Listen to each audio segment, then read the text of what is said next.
Hello, everybody, and welcome into Ray Fisher Stadium here at the Wilpon Baseball Softball Complex on the campus of the University of Michigan for WCBN Sports broadcast of Michigan Baseball. I'm Austin Falco. Alongside me, Alex Shee, bringing you the action today, the first game of a three-game series this weekend between the visiting Rutgers Scarlet Knights and your Michigan Wolverines. And Alex, a couple returns to Michigan into the lineup today. Most notably Jordan Brewer in that three-hole for the Wolverines. Oh yes, it's on a weekend of superheroes, Austin. It is really the Superman Returns type feel here for the Michigan Wolverines. Jordan Brewer has been Superman. He's been even better than Superman for Michigan. Before his absence 2 weekends ago, after getting hit in the eye with a baseball in Columbus, he was leading the Wolverines in every major hitting category, top 3 in the Big Ten for every major hit category. He was just unbelievable, having just an MVP caliber season. And they really missed him last weekend and against Ohio State for 2 of the 3 games that he missed. But they are so happy to have him back. And it's worth noting that in his absence, Christian Bullock played really well against Northwestern. He's going to be in the lineup tonight instead of Miles Lewis. Yeah, and for Rutgers, they've got a lineup as well. We'll read it out to you to get things underway here. Leading off is the left fielder, Mike Neister. Kevin Walsh is the shortstop, batting second. Batting third, playing second base, Tim Desi. The catcher, Tyler McNamara, bats fourth. Carmen Sclafani is the third baseman. He bats in the 5-hole. Batting sixth, playing center field, Victor Valderrama. Chris Brito plays first base and bats seventh. In the 8-hole is the designated hitter, Luke Bowerbank. And Kevin Bloom rounds out the lineup. He plays right field for the Rutgers Scarlet Knights. They will face Kyle Kaufman for the Wolverines, the right-handed throwing junior, making his 11th start of the season. He's 6-3, 2.70 ERA. And we are just about to get things underway with Mike Neister stepping to the plate. First pitch from Kaufman. Just a bit low. We're starting out 1-0 here. And it's worth noting that Kaufman is this weekend's Friday pitcher. Usually Tommy Henry will be the ace for the Wolverine, but for the time being, it looks like it's going to be Kaufman, as he's been hot lately. This is a high chopper to the left side. Over there is Nelson. It's going to bounce over him and Blomgren's head into left field. Both running into each other. Wouldn't have had a play on Neister running down to first base. It was chopped that high in the air anyway. That's a leadoff single here in the top of the first for Rutgers. Yeah, that's not the way you want to start things off here for Michigan. Even if somebody did make a play on that ball, like you said, Austin, it probably would not have had enough time to fire it over to first. Probably would have had to use the force or something. But a little bit of a good break for the Scarlet Knights to start things off of this first game for the 3-game set this weekend. Kevin Walsh, the shortstop, comes in batting second today, the left-handed hitter. Rather, a switch hitter batting from the left side against Kyle Kaufman. Kaufman checks the runner Neister over at first, now comes set. And the first pitch of the at-bat is hit in the air to left side. That'll get out of play. Count is 0-1. Walsh coming in today batting .237 on the season. A .365 on-base percentage. With a little bit of pop in the bat, 7 extra base hits, 14 RBIs for him. For a Rutgers team that's hot, coming in 1-6 of their last 7 Big Ten contests. Kaufman checks Neister over there, threat to steal at first, taking a big lead. Kaufman set and not going as Neister as a fastball is fired too high for ball 1. It's 1-1. Joe Donovan's been playing pretty well lately, has had his fair share of defensive difficulties throughout the season, but over the past couple of games, he's put together some really nice performances, and he was rewarded last weekend with playing all 3 games, and including the entire day of the doubleheader on Sunday. Kaufman comes set, ready for a 1-1 pitch to Walsh. It is a fastball that misses just off the outside corner. Trying to frame it there was Donovan, but couldn't get the call, and the count goes to 2 balls and 1 strike. The Wolverine defensive lineup today across the outfield is Jordan Wogu. Jordan Brewer getting a chance in center field, it's listed as. Christian Bullock's in right field. Meanwhile, across the infield, Blake Nelson, Jack Blomgren on the left side, Akeo Thomas, Jimmy Kerr on the right side, with Joe Donovan behind the plate for Kaufman as the 2-1 pitch is fouled back. Behind the plate, not a play. It's 2-2 now. And we talked a little bit about Kaufman just a couple of minutes ago, taking over, for now at least, that Friday spot for the Wolverines. Tommy Henry, who usually is the Friday starter for Michigan, has just been getting shellacked his last couple times out. Started the day throwing strikeouts against Northwestern, but in the later innings, as he starts to face the batters for the second and third times, they hit the ball harder and harder. Going on the pitch is Neister, ground ball to second base. No double play in order because of the runner moving, so K.O. Thomas will field and toss to first for out number 1 in the first. Runner in scoring position now with 1 gone. It's Tim Desi coming to the plate. Little hit and run worked out there for Rutgers. Saved a double play on that one. Bringing up your 3-hitter, Tim Desi, the second baseman, comes in batting .328 on the season, does the freshman. Redshirt freshman out of Mullica Hill, New Jersey. Open stance in the right-handed batter's box. As Kaufman comes set and fires a first pitch breaking ball that's stopped by Donovan behind the plate. Not advancing on the play is Neister out at second, so the count goes to 1-0. Last weekend against the Wildcats, Carl Kaufman went 7 innings for the win, allowing 4 hits, 1 run, 1 walk, and 7 strikeouts.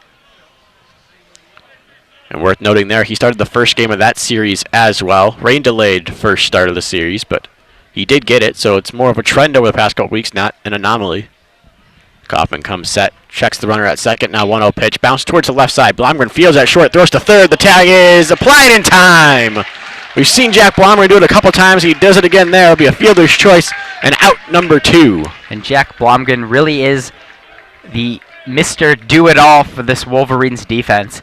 Such a good infielder, really always makes the right play, and just so heads up Falco. I mean, every time the ball's hit to him, a runner running to third, there's no force out. Blomgren not only throws the ball in time and makes the right decision, but always throws a good catchable ball in which the third baseman, or whoever he throws it to, can make an easy tag to get the out. And one of the cardinal sins of baseball there, Mike Neister running on a ground ball hit in front of him when he's on second. And didn't necessarily have to.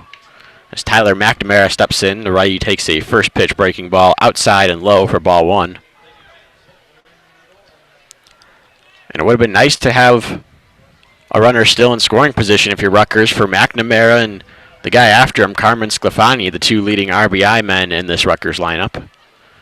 The 1-0 pitch bounces in the dirt again and goes to 2 balls and no strikes on the backstop for Rutgers. And last weekend, defense was the story for the Wolverines. They did not commit an error in the first 2 games they played against the Wildcats. Meanwhile, Northwestern committed 6. In a pretty evenly played series, the lack of mistakes for the Wolverines helped them be steady throughout both games, and the Wildcats really threw their chances away. Another ground ball here. 2 shortstop. Blomgren charges in, fields, throws to first in plenty of time for out number 3. So Rutgers does not score in the top of the first on 1 hit. No errors that inning by the Wolverines, and 1 man is left aboard. Through a half inning of baseball here, it's Rutgers 0, Michigan coming up. You're listening to WCBN Sports coverage of Michigan baseball here on 88.3 WCBN FM Ann Arbor and online at youtube.com/WCBN Sports 2. Well, Falco, there weren't any strikeouts that inning, but it's really encouraging here for Carl Kaufman. Every ball hit that inning was very weak. None of the Rutgers Scarlet Knights really made any good contact with it. You got the chopper to get the man on base. You had a couple weak ground outs to shortstop, and to second base. So good start for Kaufman, especially after kind of a fluky way to get on base, almost like essentially a bunt, an infield hit that was really not due to any error, but just to bad luck and good fortune on behalf of the Scarlet Knights. But solid first inning, way to get it in and out of trouble. Not really in trouble, but way to get men on base and really not change the way you pitch because of it, which is a problem for a lot of pitchers. But Kaufman has been all the Michigan starters, and for the most part the relievers have been pretty strong with men on base so far, knock on wood, on the 2019 season. Yeah, ground balls all around for Kaufman that inning, and now time for the Wolverines to take their first hacks of the day. The lineup that will be doing so is as follows. Leading off is left fielder Jordan Wogu. Designated hitter today, Jesse Franklin, bats second. Jordan Brewer's in center field and bats third. Jimmy Kerr, the first baseman, in the cleanup spot. Batting fifth, playing shortstop, is Jack Blomgren. The third baseman, Blake Nelson, is in the sixth hole. Behind the plate, batting seventh, is Joe Donovan. Akeo Thomas is the second baseman and bats eighth. And rounding out the lineup is the right fielder, Christian Bullock, in that 9 hole. They'll face Harry Rutkowski for the Rutgers Scarlet Knights, the left-handed throwing sophomore out of Forge, New Jersey. Coming into this one, making his 11th start of the year, 2-3 with a 2.83 ERA. He's pitched in 63 and 2/3 innings thus far this season. Struck out 65 batters, a little over 1 an inning. Only walked 19 on the year. Opponents hit just 255 against the sophomore lefty. A good Friday starter here from Rutgers. A little bit of issues with depth in the pitching staff, but not at the Friday starting spot with Rutkowski. First pitch from Rutkowski to Jordan Brewer is fouled off the end of the bat into the Rutgers dugout. The count's 0-1 on the left fielder for the Wolverines. And let me tell you, Falco, Wogu has been hotter than a fox in a forest fire over the last couple of weeks. Against the Wildcats, he hit practically everything. Second pitch of the at-bat is on the outside corner for a strike. Wogu thought about swinging, but held up. The count's now 0-2 on the big right-handed hitter for Michigan. And Wogu really can hit to all parts of the field. He can show his power, has good contact, and his numbers are really just staggering in his second season. It's been a sophomore surge rather than a sophomore slump for the Ann Arbor native, batting .366 on the year. 0-2 pitch was a changeup that missed high and away. 1-2 pitch now is fouled back to the screen by Wogu. He stays alive, still 1 ball and 2 strikes. And Wogu having himself a great season. .366 is his average coming in today, and a .489 on base percentage, something you love to see out of that leadoff spot. And even more we like to see is when Wogu leads off an inning, he hits .449. That's not even on base percentage. That's just his batting average. As the 1-2 pitch misses low and into Wogu and evens the count up at 2 balls and 2 strikes. He also has an on-base percentage of .489, so about half of the time he gets up to bat, he's going to get to first base somehow. Another one fouled off to the right side by Wogu, and he sticks alive. It's 6 pitches already in that bat, and the count remains 2-2. Wogu playing tonight in left field. He's usually the starting DH for the Wolverines, but Jesse Franklin, coming back from injury, is going to get a little bit of some time off from playing his usual center field role. Getting the sign now is Rutkowski winding up. The left-hander fires another 2-2 pitch. It's hit high in the air towards deep left field. Ranging over it near the wall is Neister, and he's going to watch it go! Jordan Wogu, leadoff home run here in the bottom of the first. Michigan leads 1-0. And right on cue, that leadoff .449 batting average. He just crushed that one. Honestly, off the bat, it looked like it might have fallen. It was hit so high, but that was just a moonshot, Falco, all the way over the brick monster in left field. That was crushed. Fantastic way, obviously, to start the game for Michigan.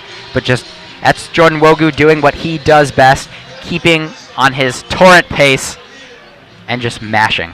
Love to see it for number 42. Wogu's 4th home run, 21st RBI on the season for the sophomore. Really coming into his own here in his sophomore season for Michigan. Jesse Franklin now, another sophomore, steps up to the plate.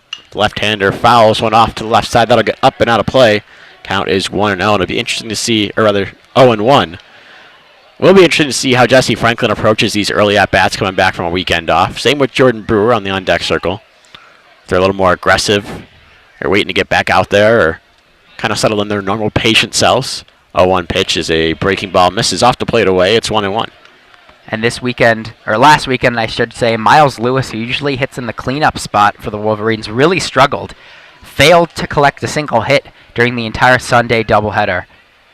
And part of that, I think, could be due just because of the incredible protection he has in front of him with both Franklin and Brewer, right in front. And also, behind him, Blake Nelson, has been fantastic. 1-1 pitch was fouled back to the screen by Franklin. Barely got a piece of that one, and he's down the count 1-2 now. Franklin batting .244 on the season, but .394 on base percentage, thanks to a really solid eye that shows up right there on the 1-2 pitch. As that one missed just off the plate away. Count is 2-2. He leads the Wolverines in walks this season, 28. Against a tough lefty-lefty matchup here. Winding up is Rutkowski and fires another pitch that misses just off the plate away. We're full at 3-2. Nice job by Jesse Franklin. Fell behind in the count 1-2 and works it back full. Is what he does at the plate, really. You can see it in that gaudy walk number 28. Also has 29 strikeouts on the season. That's just a byproduct of working yourself deep in counts, and make it 29 walks on the season as Franklin watches one miss low and away again. First couple batters here having success for Michigan. There's a runner on first. Nobody gone in the inning for Jordan Brewer. And despite the incredible numbers from Wogu and Brewer, Franklin really is the most complete hitter on this team, the most polished prospect. And he's just matured so much from last year to this year. You don't see it as much in the numbers such as batting average, home run, RBI, but just his demeanor at the plate has just been unbelievable, and he's really been able to work many counts and just be such a hard out. First pitch to Brewer is skipped and gets back to the screen, so Franklin will advance to second. That's ball one on the play. Should probably go down as a wild pitch there on Rutkowski. And Michigan's got a runner in scoring position now, trying to build on that 1-0 lead. And Brewer's the guy you want at the plate with guys in scoring position. He has 35 RBI on the season, batting .364, .651 slugging percentage. 361 with runners in scoring position. Like I said earlier, he has been Superman. Coming set is Rutkowski, checking Franklin out there at second base. Still looking at Franklin now, comes back with a 1-0 pitch. Misses low and inside to Brewer. It's 2-0. Wind howling in from right field today. Has been for much of the day. And continues to do so, not really letting up at all. Going to be tough to carry a ball out towards right field, but as Jordan Wogu showed, you can still hit one out to left if you can clear that big brick monster in left field. Jordan Brewer awaits a 2-0 pitch. It's on its way. He chops one foul on the left field line. That'll get up and out of play as well. And the count goes to 2 balls and 1 strike. And if you're a big fan of our WCBN coverage, we also have a softball game going up on our YouTube WCBN channel. Be sure to check that out. But we thank you for staying with us here on WCBN 88.3 Ann Arbor. I messed up the order of that, but you're listening here at 88.3 WCBN FM Ann Arbor. That's how a veteran does it. That's 2-1 pitch hit high in the air towards left field. This one's going back at the wall and gone! Jordan Brewer announces his return to the lineup with authority. 2-run home run. Michigan's up 3-0 here in the first. Superman does it again. That ball was hammered. I mean, that was hit deep, just crushed. And this front half of the Michigan Wolverines lineup, Austin, has just been almost like a murderer's row. Unbelievable, especially at home. I mean, the Wolverines have outscored their opponents by over 85 when playing at Ray Fisher this season. And only 3 batters have stepped in the box for the Maize and Blue, but it's already 3-0. Just dominance. And immediately he's getting a mound visit here by pitching coach Phil Kundary. His second season with the Rutgers Scarlet Knights. And with good measure. You really want to go out and check on your pitcher after home run, walk, home run to start a ball game. Especially when depth is maybe an issue for the Rutgers Scarlet Knights on that pitching staff. You want to try to get Rutkowski figured out here if you possibly can. And there's not really much of a better way to return to the lineup after a pretty scary injury than just hitting a absolute dinger, as the youngins say these days. That ball, really solid contact, really mostly just a line drive that was high enough to clear that big brick wall in left field, and probably went well past the softball field after a couple bounces. Oh yeah, and even though it went to the same general area as Wogu's shot, it couldn't have been more different. Wogu really just hit that moonshot, high arcing hit where Brewer really just drove that one. Jimmy Kerr steps to the plate now. The lefty takes a first pitch on the outside corner for a strike with a breaking ball. It's 0-1. That home run was Jordan Brewer's now tied for the team lead 10th home run of the season, tied with Jesse Franklin, who he drove in. Kerr hits one off to the left side. This one's hooking down near the wall and gone off the wall. Off that sidewall there, disappeared for a second. And now getting it back in are the Scarlet Knights. The center fielder Valderrama holding Kerr to a long single. Thought we had another home run there. Jumped the gun just a second. Falco, we are about a foot, maybe even less, away from getting back-to-back home runs from the 3-4 hitters. But Kerr thought about stretching it out for a double. He fell rounding first base, wiping out any possibility to get the extra base hit. But well-hit ball. And like I said, just mere inches from going back-to-back. Really good to see the senior Kerr in his first season as an everyday player getting in that cleanup spot and doing good things for the Wolverines. Jack Blomgren now stepping up to the plate. The right-handed hitting shortstop takes the first pitch right down the middle for strike one. Blomgren had a really good weekend, especially with the glove against Northwestern, and has continued that so far through the 1/2 inning we've seen him in the field today. Blomgren making his way into the lineup because of defense originally as a freshman. Now the offense coming around two, as evidenced by the .305 batting average and .418 on base percentage. The 0-1 pitch bounces near his feet, and it's even up at 1 ball and 1 strike. And Blomgren struggled a little bit this weekend, but before Saturday's game against Northwestern, he had raised his batting average 100 points since the last season. And like you said, really a defensive player. He's just really had an offensive surge, and it's been great to see. Pickoff throw chases Jimmy Kerr back standing at first base. Not a huge threat to steal is Kerr. Attempted just 2 this season, successful on 1 of them. And if I'm thinking correctly, I believe it was the back half of a double steal, actually, that he was thrown out on. Taking a bigger lead now, maybe trying to get in the head of Rutkowski out of this 1-1 pitch to Blomgren. And Blomgren ropes a line drive into left field. That'll be a base hit. Kerr rounding second, going to third. The throw in is not going to be in time to get him at third base. And a single puts runners at first and third for the Wolverines for Blake Nelson.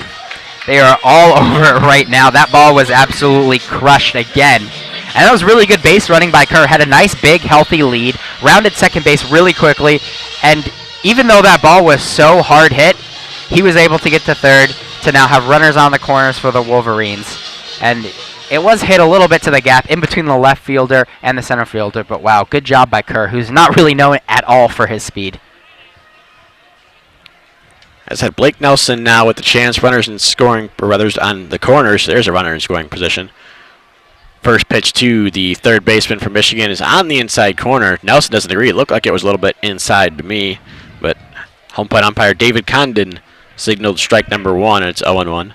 The umpires for the day, David Condon behind the plate, John Coons at first base, Timothy Catton at second, and Aaron Woodbury over at third. 0-1 pitch is on the inside corner again at the knees. Nelson doesn't agree again and takes a look towards his dugout, but he's down the count 0-2 now. Well, this is what you have to do if you're a pitcher and the batters are just crushing everything and you're already down 3-0. You just have to pound that strike zone and get ahead of batters. And called strike 3 on the 0-2 pitch. Froze him on that one, did Nelson. Didn't take the bat off his shoulder. And finally, Rutgers is able to record an out here after the first 5 batters reach base. That's huge for Rutkowski's confidence, getting a strikeout looking. The first out of this inning when everything has gone horribly for him so far to start the game. As Joe Donovan, the catcher, steps into the box. It's Joe Donovan. Still runners on the corners now, but 1 gone in the inning. Maybe a light at the end of the tunnel for Rutkowski. First pitch is just low to Donovan. The count's 1-0. And Rutkowski being hit hard today. 2 home runs. A single off that big wall in left field, and then another line drive single near the gap. If it had gotten in the gap, probably would have been a double, maybe a triple. As the 1-0 pitch to Joe Donovan is in there for a strike. It's 1-1. Donovan, .257 batting average for the sophomore on this 2019 campaign. 1-1 pitch to him on the inside corner for a strike. It's 1-2. And Donovan, in his first season of extending playing time, has really been good for the Wolverines. He hasn't had nearly as crazy numbers as some of the other hitters in this lineup, but has just done such a solid job in the middle back half of this lineup. 1-2 pitch to him. Awkward swing, and he fouls it off to the right side, barely getting a piece of it. Looked almost like a protect swing, and very, very late. Yeah, just off the end of the bat. did just enough to get a piece of it and stay alive in this at-bat. He does stay alive at 1 ball and 2 strikes. Left-hander Rutkowski looks in for the sign with the glove near his armpit. Now comes set right at the stomach. 1-2 pitch. This one hits the foot of Donovan. He's going to take his base down to first. Jogging home is Kerr. Thought it might have been a pass ball at first, but it is a hit-by pitch, and Joe Donovan loads the bases, bringing up Akeo Thomas. Last week there was a little bit of controversy with the new NCAA rule in place that the batter must make an active attempt to move away from the ball if it hits him. But he did so, and it still nicked him, I believe, on the foot. So there will now be bases loaded for the senior second baseman, Akeo Thomas.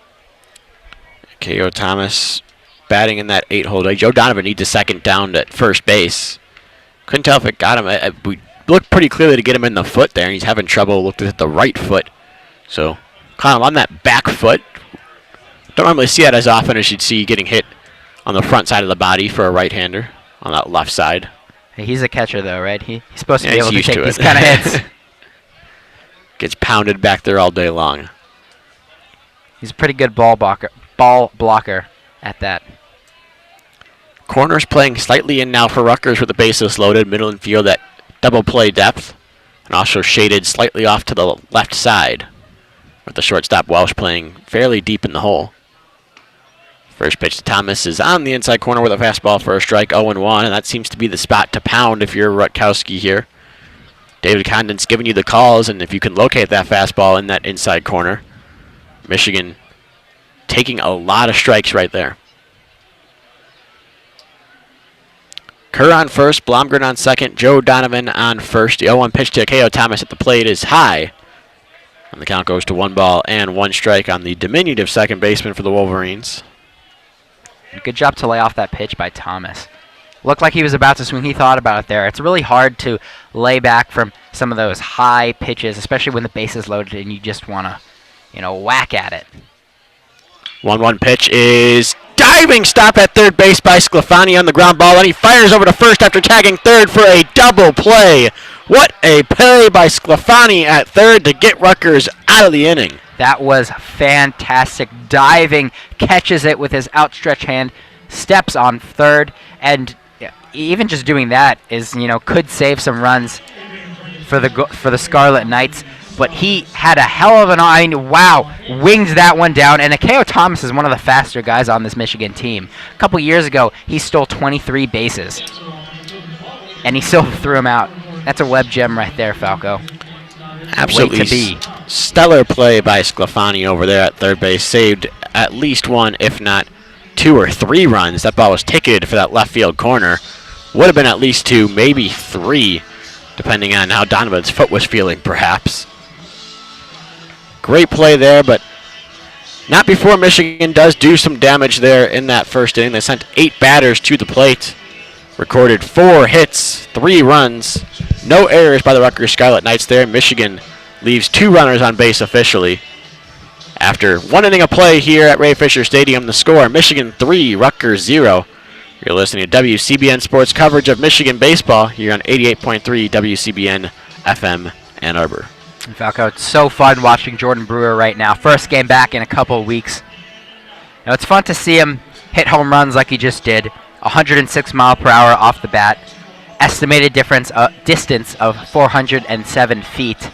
But it's also pretty cool to watch him on a windy day just like this, because it's really a flow load out there. I mean, just such good lettuce from the Wolverine all-star center fielder. And good to see him back.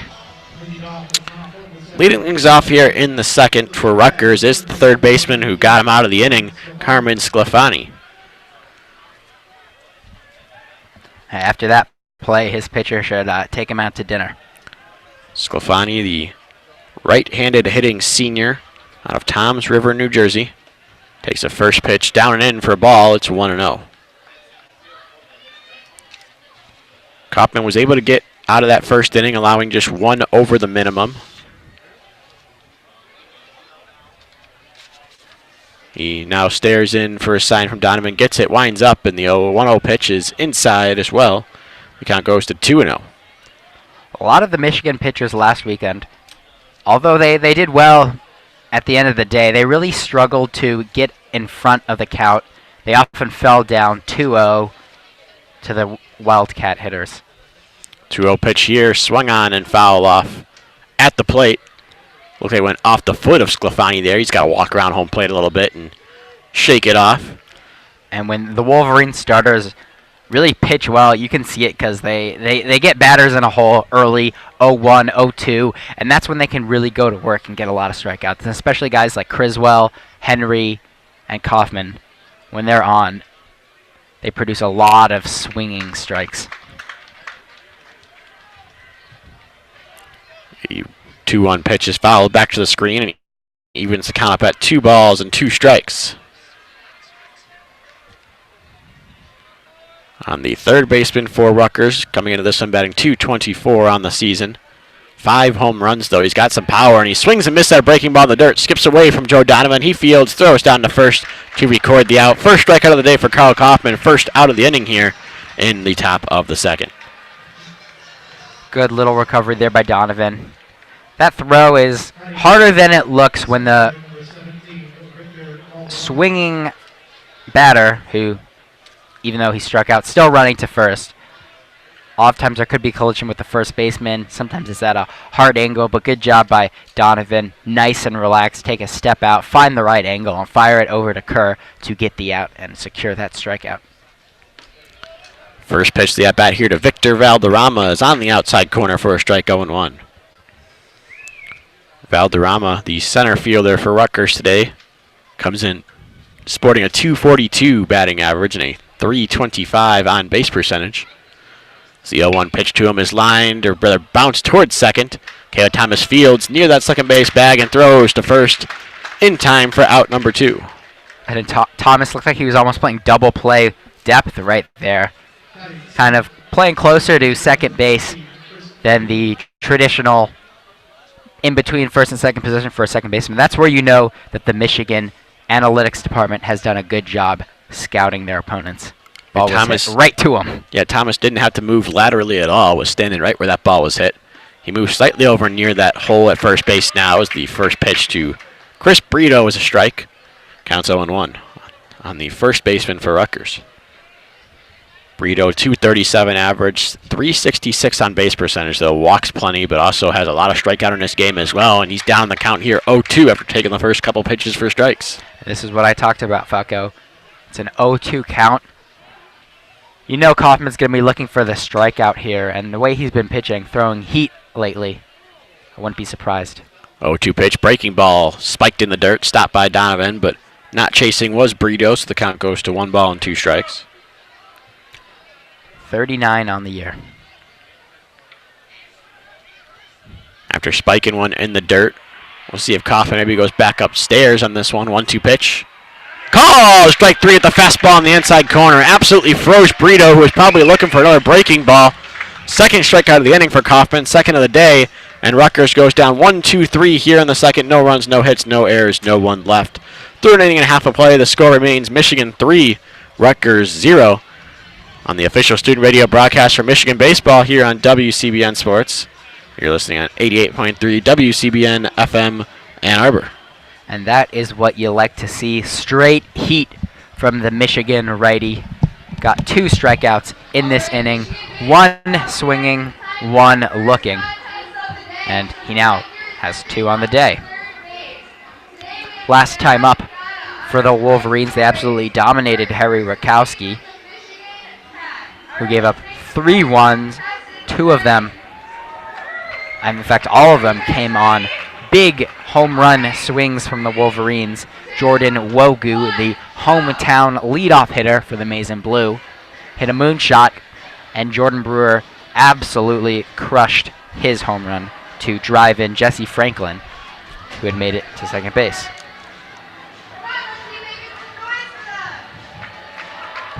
A beautiful day here at the Fish for some baseball. A little bit windy, but it's about 60 degrees right now and sunny. not much better weather than this to sit back, relax, and enjoy a ball game. Thank you so very much for being with us and listening to Michigan baseball on WCBN, the official student radio voice of the Michigan Wolverines. And really, the pleasure's all ours being here at the ballpark today. Got the windows wide open in the press box. Enjoying the weather as Christian Bullock steps in for his first at-bat of the day against Rutkowski and takes a fastball just a bit low. Counts 1-0. And maybe it wasn't the smartest thing I've ever said, but last weekend after watching Bullock, I talked about how the Wolverines maybe wouldn't miss Franklin and Brewer too much. And you know, that sounds like a bad comment, but Bullock played outstanding last weekend. He was an absolute menace on the base path. It seems like every time he was on the base path, he would make something happen and score a run. Next couple pitches to Bullock are split 1 ball, 1 strike. The ball missing low and a little away. The strike, a little two-seamer that caught the outside corner, the left-handed hitting Bullock. Counts now 2 balls and 1 strike on him. Bullock's problem this season been the strikeouts. He's got a couple of holes in his swing there, but he lines a 1-hopper to first base. Chris Brito's over there. He fields, sprints over to the first base bag, and takes it himself for out number 1 here in the second. Already a better start to the second inning than the first for the Scarlet Knights. Well, he got the first one right there, but Bullock has been a hard out, like I said. He had 2 infield base hits against the Wildcats last weekend. And it's pretty smart on part of Eric Bakich, the head coach for the Wolverines, or should I say manager, to bat Bullock ninth, because if he gets on base, that's about as good a person you can have, as menacing as a guy on the base path to have in front of this heart of the lineup. Jordan Wogu gets his second at-bat here in just the second inning and takes a first pitch on the inside corner for a strike, 0-1. Wogu led us off in the bottom of the first with a high arcing home run over the left field wall. Put Michigan up 1-0 to start things off here in the first, and the 0-1 pitch clips him right on the knee. He'll take his base. He's on base twice today already in just the first couple of frames. And there's that nearly 500 on-base percentage at play right there. It's been perfect today for Wogu.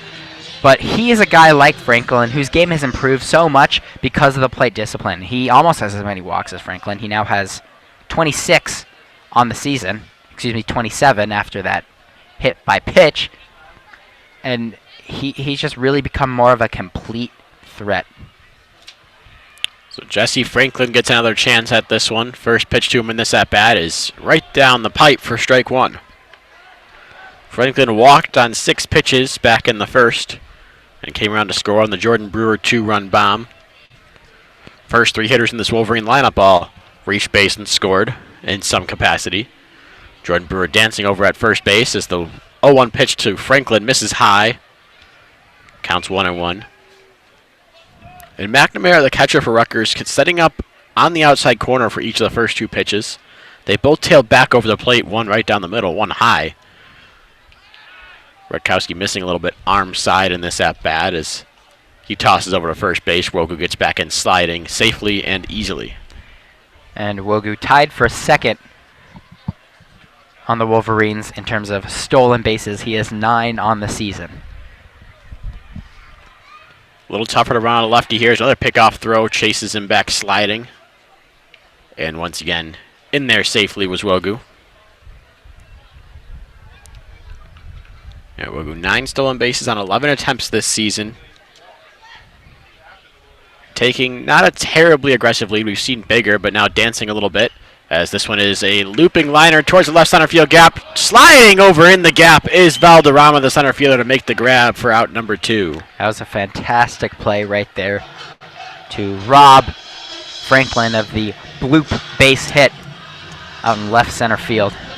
And we say bloop. It was a little bit of a looping liner off the bat, but that ball kept carrying and carrying and carrying into that gap. And didn't think Valderrama had a shot at it until he was pretty much sliding under the ball and making the grab. It looks like the wind got a little bit of that. The wind right now pushing from center field to left field. Jordan Brewer steps in for his second time at the plate. Check swing on that one. No swing. According to home plate umpire John Coons. And it'll go to 1-0 on a fastball that missed high and away. Brewer, an absolute monster home run back in the first inning. Just a line drive shot that kept going and going and going. Like I said a bit earlier, it was 407 expected distance. So if there wasn't any obstruction in the outfield, that's how far it would have gone. Second pitch, the at-bat to Brewer misses high, maybe a bit inside as well, and the count goes to 2 balls, no strikes on the center fielder for Michigan. Brewer, he almost hit the band standing out in the stands for the softball game out in the bleachers. Yeah, the band up at the top right corner from our vantage point, looking over in that right field bleacher section for Michigan softball alumni field. It's a 2-0 pitch missed low and away to Brewer. It's 3-0. Trying to stay away from the power of Brewer is Rutkowski now. He comes set, 3-0 pitch. Hit high in the air towards the right side. Making his way under it is Brito, the first baseman, and now he can call off and missing the ball is the third baseman, Sclafani. That's going to go down as, I believe, a hit because Sclafani didn't even touch it. He just overran that ball. The wind really moving it from that first base side of the rubber to the third base side, but no excuse to drop a fly ball or pop up like that if you're the Scarlet Knights. I mean, Rutkowski was under it, and at the last second, he was called off by Sclafani, who, like you said, just overran it. I mean, you could kind of see that one coming with the wind and the sun, but that's not what you need if you're the Rutgers Scarlet Knights. Already down 3-0. You're going to have to play really well to beat the Wolverines, and the Wildcats shot themselves in the foot last time and got swept. We'll see if Rutkowski can work around it now. Again, yeah, not in the air, goes down as a base hit for Brewer because no one touched it before it hit the turf. And Jimmy Kerr steps in, takes the first pitch high for a ball, 1-0. Kerr just about a foot away from a home run back in the first inning. Instead, it was a long single off the slanted part of that big brick wall in left field. Ball bounced right to the center fielder, Valderrama, who got it in quickly to stop Kerr, who stumbled a bit coming around first base from getting extra bases. Check swing there on the 1-0 pitch that bounced in the dirt, and no swing, says third base umpire Aaron Woodbury. Counts 2-0 now on Kerr. Now he's ahead of the count, 2-0. Kerr, he's just been having the career of his, the season of his career so far. Batting .284 with 31 RBI and 7 home runs. Fun fact for you, he has more home run and RBI this season than in his previous 3 combined. Getting a ton of playing time and making up for it. He grounds one sharply to second, eating it up. No, it eats him up, does the ball. Second baseman there, Desi, went down to a knee to try to field it. It hit him in the gut and bounced away. That one is ruled an error there. That sounds about right. Had a hit on the board for a second, but that definitely should be an error there on the second baseman, Desi. Now the bases are loaded. Rutgers should have been out of this inning twice already. Same story, different team. Last weekend it was Northwestern, now it's Rutgers committing errors. How much do you think the sun comes into play right there, Falco? Because Michigan here at Ray Fisher has an all-turf infield. From here you can visibly see a little bit of gleam off of that turf, but there's really no impact there. Many issues. Especially with the sun's behind you if you're playing second base over there like Desi is. Really no excuse there. He was at the ball. It just ate him up. He decided to sit back instead of charging and attacking the ball aggressively. And now the bases are lit up for Jack Blomgren, who had a single in his first at-bat into the left center field gap. Takes a first pitch strike. It's 0-1. Blomgren. Usually he doesn't hit in the 5 spot, but he's doing so tonight. Filled in at number 2. Well, Franklin was out last weekend due to an undisclosed injury, or maybe even just some time off. 0-1 pitch to Blomgren. Breaking ball misses low and in. Almost gets Blomgren on the foot, but he gets out of the way, and the count's 1-1. And yeah, we obviously don't know the nature of the injury. The Michigan Athletics generally very quiet when it comes to injuries. But you have to speculate that it was something that had Franklin a little banged up, given he did miss last weekend and now is just DHing in the first game of this series. Trying to work him back in, it seems like. Blomgren trying to extend Michigan's 3-0 lead. 1-1 pitch to him. Called. Strike on the inside corner, right at the knees. The count's 1-2. Good spot there for Rutkowski. Hey, at least it's not Jim Harbaugh. I mean, at least we got a lineup for today, which sometimes Harbaugh is reluctant to share. with the media. But this is absolutely huge for Rutgers right here. You cannot give up any more runs to this dangerous Wolverine offense. And you have already down by 3. Save any runs you can, and you've got Blomgren down to his last strike. And really a demoralizing inning here. If Rutgers is able to give up a couple, or Rutgers ends up giving up a couple more runs, they won't be earned on Burkowski, thanks to the error. But you should have been out of the inning twice with a pop fly that no one touched. The error there on Desi. Now 1-2 pitch trying to get out of it. This one's hit to the right side. Under it is the first baseman, Brito. He calls it and makes the grab, spinning around a little bit, dancing around a little bit near that first base line. It was officially a foul out for Blomgren, and Rutgers gets out of the inning without allowing a run. So no runs on 1 hit for the Wolverines. 1 error for Rutgers that inning, and Michigan leaves the bases loaded. The score after 2, Michigan 3, Rutgers 0 here at Ray Fisher Stadium on the official student radio broadcast for Michigan baseball here on WCBN Sports. You're listening on 88.3 WCBN FM Ann Arbor. And Brito had a little bit of trouble with that one, but was able to haul it in to end the inning and avoiding a little league turn of events right there, giving up 3 errors, having 3 runs, even though the Brewer pop out wasn't technically ruled an error. Like you said, Falco, that's something that really should have been caught. Yeah, almost a mental error there. We saw a couple of those last week as well by Northwestern. And you can't officially assess an error on the score sheet for that, but definitely something that should have been caught at the very least, and something that if Rutgers had gone on to give up some runs would have really, really been demoralizing for this ball game going forward. But they were able to get out of it, led by Rutkowski. Pitch count is a little bit higher, though. We don't have the official pitch counts for you from the team for this Friday ball game, but he's already had his work cut out for him. He's already faced most of the Michigan lineup twice. Faced 14 batters already in just the first 2 innings, so definitely working. As opposed to Kyle Kaufman, who's going to see the 8, 9, and 1 hitters here for Rutgers in the 3rd. Starting off with Luke Bauerbaum coming up to the plate for the first time today. Bauerbaum, the left-handed hitting senior outfielder out of Bernardsville, New Jersey, takes a first pitch for a ball, 1-0. And he's struggled this year, batting just .195. On-base percentage of .323. He's DHing today and grounds one back up the middle. Kaufman gets a glove on it, bounces around him for a couple seconds, and he picks it up and fires to first base in plenty of time for out number 1. Now, besides the obvious scoreboard here, 3-0 Wolverines, the biggest difference we've seen is just how hard Michigan has hit Rutkowski so far, and how it seems like every time the Scarlet Knights make contact, it's a weak ground ball. That one just going right to the pitcher for an easy put out at first to get the first out of this top of the 3rd inning. Kevin Blum steps in now, the right fielder, hitting from the right side for Rutgers. .223 is his average on the year, .259 on base runners. He bunts to the right side. Kaufman gets off the mound, fields, throws to first for out number 2. So first one that Kaufman fielded, didn't have to move much to stick the glove down. That one showing good mobility, bouncing off the mound and making the play. 2 gone here in the 3rd, nobody on. It seems like I'm just speaking it into existence at this point, but yet another weak ground ball. And Carl Kaufman. Not just anecdotal here. First time through the lineup, no one has put the ball in play in the air against Kaufman. All ground outs or strikeouts. And we were also talking about pitch count at the beginning of this inning.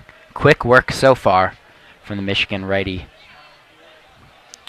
Fires a first pitch there that misses for ball 1. Counts 1-0. To the leadoff hitter, it's Mike Neister. Winding up now is Kaufman. And fires a fastball for a strike. Evens count at 1-1 on the leadoff hitter for Rutgers. Neister singled to lead off the ball game back in the 1st on a chopper to the left side that was hit so high it actually caused Blomgren and Nelson both to try to camp under it. It ran into each other and got over their heads. This time he hits one in the air to the right side. Kerr ranging over into foul territory and makes the grab for out number 3. as you said, a quick inning there for Kaufman. 6 pitches to make just all 3 outs. Rutgers goes 1-2-3 for the second consecutive inning. No runs, no hits, no errors, no one left on base. And we'll head to the bottom of the third. The score, Michigan 3-0. You're still listening to WCBN Sports coverage of Michigan baseball here on 88.3 WCBN FM Ann Arbor. And that was an under 5-minute inning for Carl Kaufman. And even though Rutgers finally got a ball in the air, it didn't quite leave the infield. Technically in play, but not in fair territory still. So we still got that count to look forward to, see when Rutgers puts a ball in the air in play. In play. Or in fair territory. Rakowski trots back out onto the mound for the third inning. A very, very different story here, and something that Michigan could perhaps take advantage of here. You said that quick inning, 5 minutes, not even for Kyle Kaufman. After Rakowski's faced 14 batters in the first 2 innings, he immediately has to go back out for a third inning of work. I don't see any action in the Rutgers bullpen yet, but not yet. Could start to look over there if Rakowski keeps getting into these longer and longer innings. And of course our vision is a little bit shielded. Can't quite see the entirety of the Rutgers bullpen, but no one is warming up right now to pitch.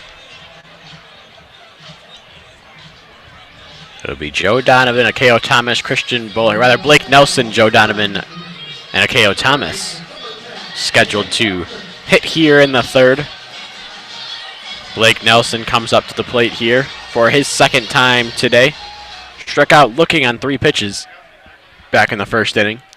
See if he swings the bat this time around against Rutkowski in his second look against the lefty.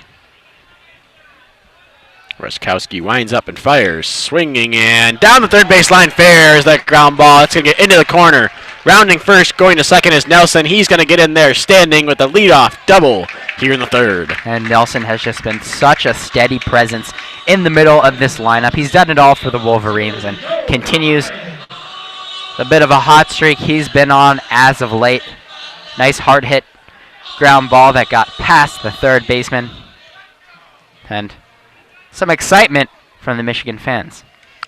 Had plenty to cheer about today in a fairly packed Ray Fisher Stadium here. Still got the longer pants, some sweatshirts, some coats on here as the wind is making it a little bit colder than the 59 degrees shows up on your weather tracking apps. As Joe Donovan steps to the plate, runner in scoring position, nobody gone in the inning. Donovan was hit on the foot and his first time at the plate. Reached base on that. Bumped his on-base percentage up just a little bit to 345. And now coming set. First pitch to Donovan. Breaking ball in the dirt. Almost hit Donovan in the foot again. And the count's 1-0. And the Rutgers second baseman, Desi, holding on Nelson at second base. Nelson is a perfect 7 for 7 on the year when stealing bases. Sclafani, a third baseman, playing very, very close to the third base bag. Should Nelson decide to go. The infield shifted a little bit over towards that left side as well, with, as you mentioned, Desi holding at second. And the second pitch to the at-bat inside. Donovan has to get out of the way. Losing it for a second was McNamara behind the plate. Nelson thought about going, but McNamara located quickly. The count is still 2-0, and still remaining at second is Blake Nelson. And Rutkowski's really trying to attack that low inside corner. Has gotten some calls in that spot tonight, but misses a bit low and down in the, not quite down on the dirt, down on the turf. Right there to Donovan. 2-0 pitch to the Wolverine backstop is on the inside corner at the knees there, so that spot. Count goes to 2-1 on the good off-speed pitch there from Rutkowski.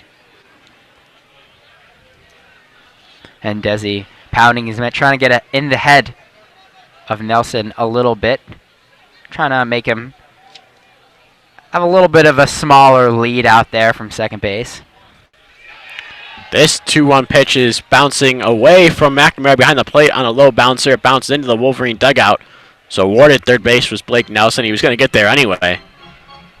Now running around third, just 90 feet away. No one out in the inning. A 3-1 count for Joe Donovan.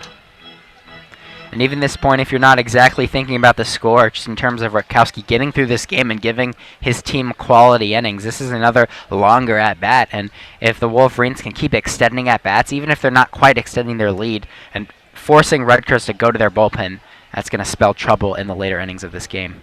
Donovan goes down the third base line, just foul there, trying to make a diving stop with Sclafani, and jumping over the baseball was Blake Nelson at third base, but it was foul, so the count run full, 3-2. Yeah, I had that to list. Blake Nelson, starting third baseman, over 300 hitter, and acrobat for the Michigan Wolverines. That's why you always stand over in foul territory at third base. If you hit by a ball, it's a foul ball anyway, so you're fine. It's right over the line. 3-2 pitch, swung at and missed on a ball in the dirt by Donovan. Starts to run out to first, but ruled it was caught by McNamara behind the plate. That'll go down as a strikeout there, second of the day for Rutkowski. One gone in the inning. Runner on third, Akeo Thomas strides to the plate.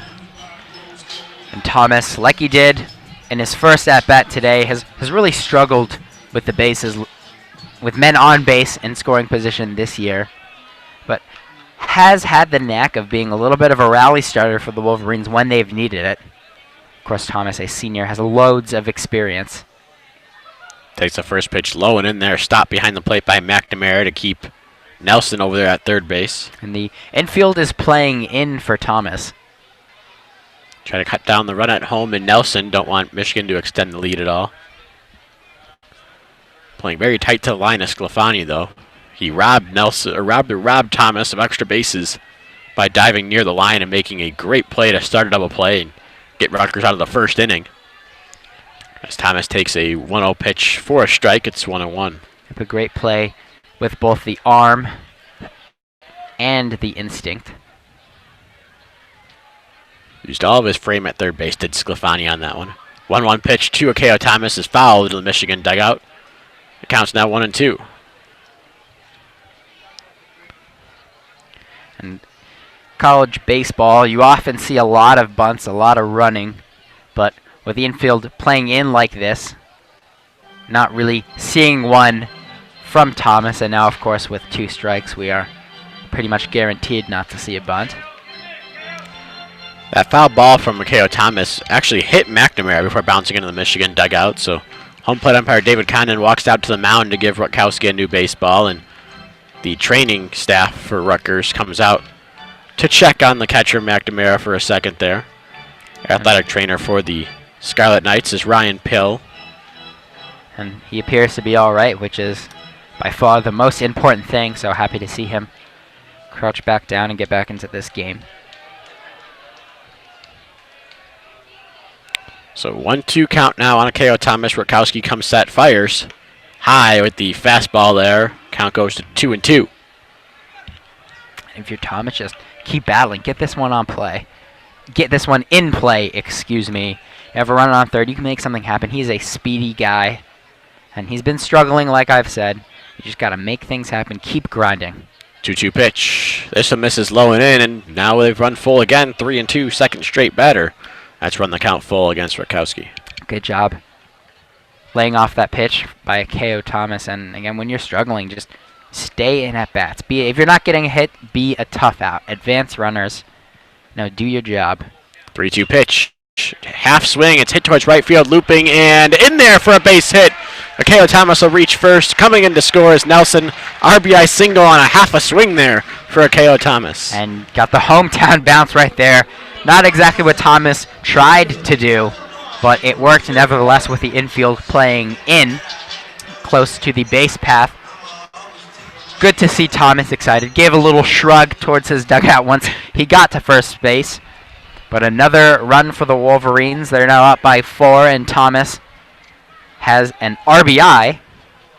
That is his 11th of the season. Michigan leads now by a score of 4-0. As Christian Bullock steps in, squares to bunt, and pulls back on a ball that misses off the plate away. 1-0 is the count. Bullock hit a sharp ground ball to first base that was taken unassisted by the first baseman, Brito, over there. Back just last inning, leading off in the second. Thomas, a decent-sized lead over there at first base. Pickoff throw chases him back standing. Thomas just 2 stolen bases on the season. That was one of his strengths in his breakout 2017 season, in which he had 23 for the Wolverines. Always a threat on the base path. Hopefully Bullock can make him run a bit. Big lead here. 1-0 pitch on the outside corner for a strike. Counts 1-1 as McNamara popping up from his stance behind the plate. Getting ready to fire down to second should Akela Thomas go, or fire on the first if Akela Thomas perhaps strays a little bit too far from that bag. And the shortstop and second baseman playing at double play depth, where the third baseman is playing close to that bag and about equal to the base path, trying to mitigate the threat of bunt, but he looks like he might take a few step backs as the count now goes to 1-2. Yeah, Bullock fouls the 1-1 pitch off the glove of McNamara and back behind the plate. Count goes to 1-2. McNamara with a chance for another strikeout here. 1-2 pitch on the way. Tries to fire the fastball, but misses off the plate away. Might have been a bit of a slider moving away from the left-handed hitting Bullock. Either way, it missed well outside, and the count goes to 2-2. He throws another ball that could be yet another full count for the Wolverines. Good at-bats we're seeing here from Michigan. Lefty to lefty, 2-2 pitch. Swing and a miss from Bullock on a good slider, moving down and away from him for strikeout number 3 on the day for Witkowski. Second out of the inning here in the third. So there's 2 gone, runner on first, and back up to the top of the lineup again for Michigan. Jordan Wogu getting his 3rd time at the plate in as many innings. And good pitch by Witkowski. The slider low and away. Not a very confident swing at all on that one from Bullock, as he knew it as soon as the bat was about a quarter of the way through the strike zone. It's been the one struggle for Bullock in his career. It's been the strikeouts as Wogu hits a sharp liner. It's going to be a one-hopper to short. Fielded over there by Walsh. Tosses the second for the force out to Desi for out number 3 in the inning. Another hard hit ball for the Wolverines, but Rutgers able to get out of the inning. For Michigan that inning, they record 1 run on 2 hits. No errors, 1 man left on base. So through 3 innings of play, Michigan now leads Rutgers by a score of 4-0.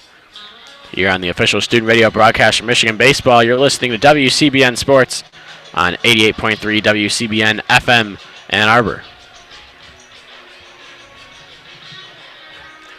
And Michigan welcoming the many Little League baseball teams that are here today, making up a pretty big portion of this crowd.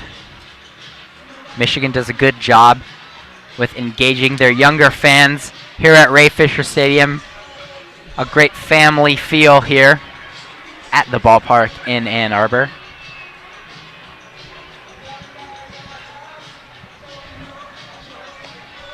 Yeah, can't see all the different jerseys over there, but I know at least the Reds are in town today. Little League Reds, that is. All standing up, making a good portion of that spot right behind the Michigan dugout. So far, making plenty of noise. Had plenty to cheer for the Wolverines. So Michigan scored 4 in just the first 3 innings. Kyle Kaufman, meanwhile, looks good on the mound. He's faced just 1 over the minimum here through 3 innings. He'll get these 2, 3, and 4 hitters for Rutgers in the third, due up in the third. Kevin Welsh, Tim Desi, and Tyler McNamara.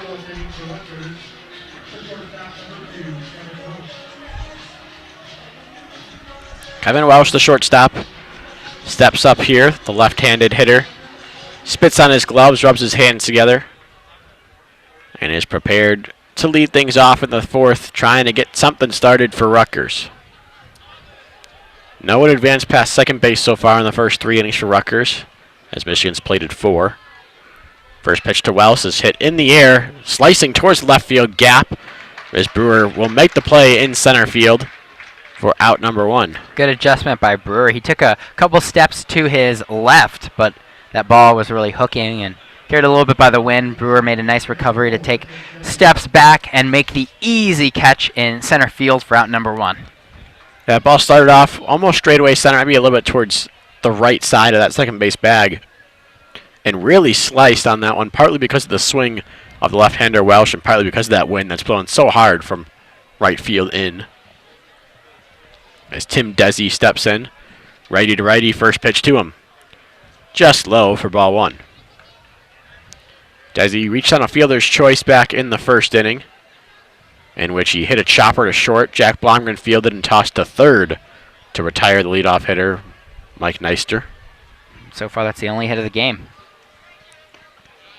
1-0 pitch is in the inside corner for a strike. 1-1 is the count. I should clarify, the only Rutgers hit of this game, as Michigan has 7 so far. Well, technically not a hit there for Desi. The one hit of the game is Neister, the leadoff hitter. Reached base on a single. Just a little semantics there. Give you a little hard time there. The 1-1 pitch to Desi misses low. Counts 2-1. Neister recorded the final out of the previous inning. My mistake right there. 2-1 pitch is hit high in the air towards right field. Going back into the shadows is Bullock. He'll make the grab easily for out number 2. And maybe on a different day that ball carries to the wall, but not on a day like today. Yeah, Bullock. If there's anybody who can go back and grab it, it's Bullock. A very good fielder who utilizes his speed well. But like you said, Falco, that ball was just hit too high in this windy environment to hit it all the way back to that 320-foot backstop there for the Wolverines. And now there are 2 outs. Brings up Tyler McNamara, the catcher. Fouls one off his foot over to the Wolverine dugout. Counts 0-1 now on the backstop for Rutgers. Again, so far so quick for Carl Kaufman. There are already 2 outs in this inning and gets strike 1 in the count right there. Had a 6-pitch inning in the third. This pitch number 7 here in the fourth, and it's a strike on the outside corner to McNamara. Counts 0-2. And I said it a couple innings ago, but this 0-2 count, perfect time to predict a strikeout, so I think I might go ahead and do that right now. Kaufman gets his sign, winds up, 0-2. Called! Strike 3 with the fastball again. That's strikeout number 3 on the day for Kaufman. 2 of them are looking, and his retired Rutgers 1-2-3 for the third straight inning. No runs, no hits, no errors, no one left on base. Score here headed to the bottom of the fourth. Still Michigan 4, Rutgers 0. You're listening to the official student radio broadcast from Michigan Baseball here on WCBN Sports on 88.3 WCBN FM Ann Arbor. And Austin, that is the second inning in a row that Carl Kaufman has retired the Rutgers hitters in under 4 minutes, in under 5 minutes, in 4 minutes, I should say. Fast work by him, and in a game where Michigan is getting a lot of guys on base, really working the count, getting a lot of runs. You think it could be one of those really long, kind of dragging on games, but thanks to Carl Kaufman, the defensive side for the Michigan Wolverines has gone just like that in a flash. It really bodes well for Michigan just across the board. Like you said, Michigan's getting plenty of guys on base as opposed to Rutgers, who's going down quickly, and that just leaves less time for Harry Rutkowski, who's doing a lot of work on the mound for the Scarlet Knights, to rest between going out there each inning. And on a Friday, you want your starter to really go deep in a ball game if you can. First game of a 3-game series, you want to preserve the bullpen for all 3 games, but right now, Michigan looks to perhaps maybe get Rutkowski out earlier. They keep making him work the way they do, and if Kaufman can keep turning the ball back over to his defense back to his offense over and over and over again in such quick fashion. Jesse Franklin is going to lead things off here in the fourth for Michigan. 2, 3, and 4 hitters due up, just as they were for Rutgers. The difference in this one is that was Rutgers' second time at the plate for each of those guys. Michigan setting these guys up for the 3rd time. Normally not a good sign for a pitcher the 3rd time through a lineup. Franklin walking up to the box to All on the Watchtower by Jimi Hendrix. Good to see a young college baseball player respecting the classics. And pretty great song to bat to. First pitch from Jesse Franklin, hit in the air near the right center field gap. That's hitting it down and all the way to the wall. Jesse Franklin taking it easy around first base, just motoring into second with an easy stand-up double. Doesn't quite look healthy, we'll be honest there. Normally probably get a triple on that play easily, but Franklin is content to lead off things with a double here in the 4th. Yeah, well, it's almost like Kyle Schwarber a couple years ago in the playoffs for the Chicago Cubs. Didn't run the best, but wow, was he hitting well, and Franklin just crushed that one, perfectly placed in the right center field gap. And Probably could have stretched it out for a 3 if he is on his giddy up, which he is not today. But you got the right guy at the plate to try and bring him home. Jordan Brewer now stepping up for the 3rd time today. First pitch to him, low and away for a ball, 1-0. Brewer 2 for 2 on the day officially. Had that home run back in the 1st, drove in a couple on that one. Also officially a single on the pop fly he hit that no one touched on the infield, and it found the turf. So a little bit lucky there getting that hit. Well, the way baseball works, I'm sure he'll hit one harder right out of fielder as he does right there. But this one goes past the third baseman, Sclafani into left field. Franklin will stop at third, and there's another hit on the day for Jordan Brewer. Single puts runners on the corners here. Nobody out in the 4th. And the 1, 2, 3 hitters for Michigan today, Wogu, Franklin, and Brewer. Very successful so far. First time up, Wogu and Brewer hit home runs. Franklin had a nice hit. Franklin gets a hit right there. Brewer's going to get his 3rd hit of the day. Really should be his 2nd hit of the day, but for the sake of his scorecard tonight, it will have 3 hits. Good return. Can't ask for too much more from Jordan Brewer. The top 3 in the lineup for Michigan reached 7 out of the 9 times they've been to the plate. Jimmy Kerr has reached on both of his first times, 2 times at the plate as well. He fouls one off to the left side out of play. So if you want to extend that to the first 4 batters in the Wolverine lineup, that's 9 out of so far 11 total plate appearances. Number 12 here after Kerr finishes up. He's got himself a single and reached on an error in the first 2 innings of the ball game. Down on the count 0-1 here after that foul ball. Lefty to lefty. Here comes the 0-1 pitch. Swing and a miss at a good breaking ball. Down and in. Actually got a piece of it officially with the foul tip, but still going to run the count to 0-2 regardless. And Kerr playing tonight after the lineup's been reshuffled around a little bit, and we saw some new lineup cards last weekend against the Wildcats. So when they're in, Kerr has played in every single game this season. Really great to see from the senior who really hasn't seen much playing time at all. 0-2 pitch. It's hit towards the right side. He's going to get fouled, though, as Kerr reached out and took a pitch on the outside corner. He was able to just get a piece of and put towards play. As it stands, though, he'll just stay alive at 0-2. And Kerr, I feel bad saying this, and I think it's said about him on every single broadcast ever that he's been a part of. But Jimmy Kerr's grandparents, his grandfather and his father, played baseball for the Wolverines. But it's great to see him make a name for himself and really earn his way into the lineup. He pokes another one to the right side. That one's going to get through into right field for a base hit. It's going to be an RBI single. Brewer hustling towards third. He gets in there safely as the throw towards third was cut off. RBI single for Jimmy Kerr. Runner still on the corners. Michigan leading 5-0. Great job by Jimmy Kerr, placing it perfectly, beating the shift. And for the 2nd time in consecutive innings, Michigan has had a little bit of a weak hit, a little dinker that gets past the infield. You know, exposes some weaknesses in the Rutgers shifts and leads to another run. Michigan extends their lead to 5. There's now action in the Rutgers bullpen. And on that play there, Rutgers playing a double play depth up the middle and having to hold Jordan Brewer on was the first baseman Brito. So it was a giant hole on the right side, and Kerr was just able to reach out and hook one through that right side for the base hit and RBI. As you mentioned, there's action in the Rutgers bullpen. Got a mound visit right now for the Scarlet Knights. Don't know if it's pitching coach Phil Condary again or Joe Laterio, the head coach for the Scarlet Knights. I believe it was the pitching coach there, Condary. He finishes up his meeting on the mound. The coaching staff for Rutgers wearing the black pullovers over their jerseys. Rutgers in their red jerseys, black bottoms today.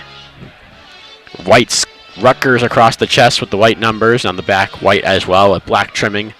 Black hat with the red bill and the red R on it. Michigan in their all whites.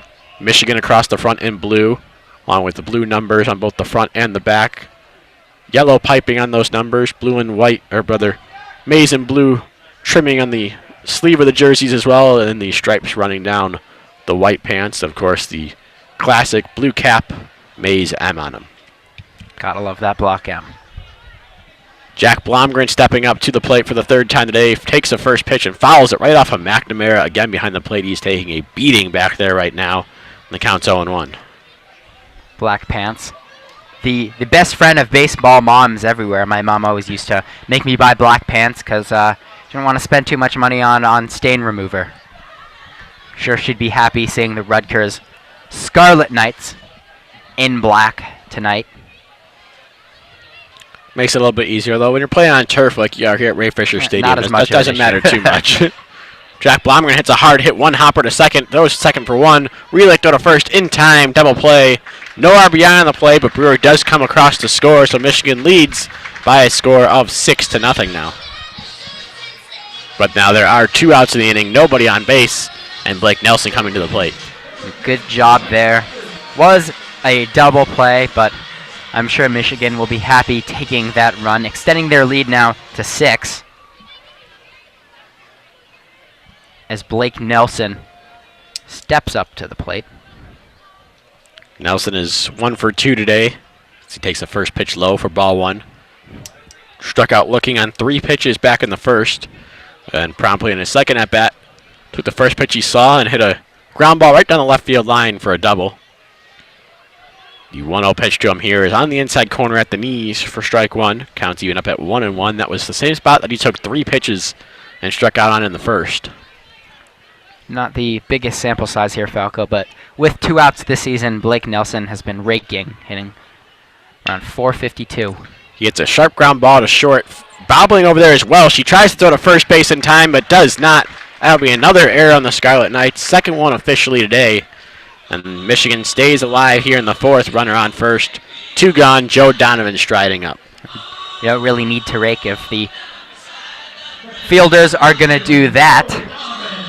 Again, Rutgers, we saw this in the 2nd inning. Of course, it didn't lead to any runs that they gave up, but they had multiple chances to end the inning. Ended up loading the bases, but Wolverines were unable to make anything out of it. Joe Donovan 0 for 1 today. Hit by pitch and a strikeout on the day thus far. Takes a first pitch low in the dirt. Counts 1-0 on him now. Donovan's average at .255 now on the season. .342 on base percentage. It's a trend with this Michigan team is high on base percentages. Going on the pitch was Nelson. Pitch is taken low for ball 1, and Nelson slides in safely to second without a throw. So runner in scoring position now with 2 gone. He remains perfect on the year. He's now 8 for 8.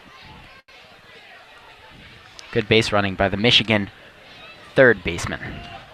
A good spot here for Joe Donovan in a command and control the count 2-0 with a chance to drive the run in.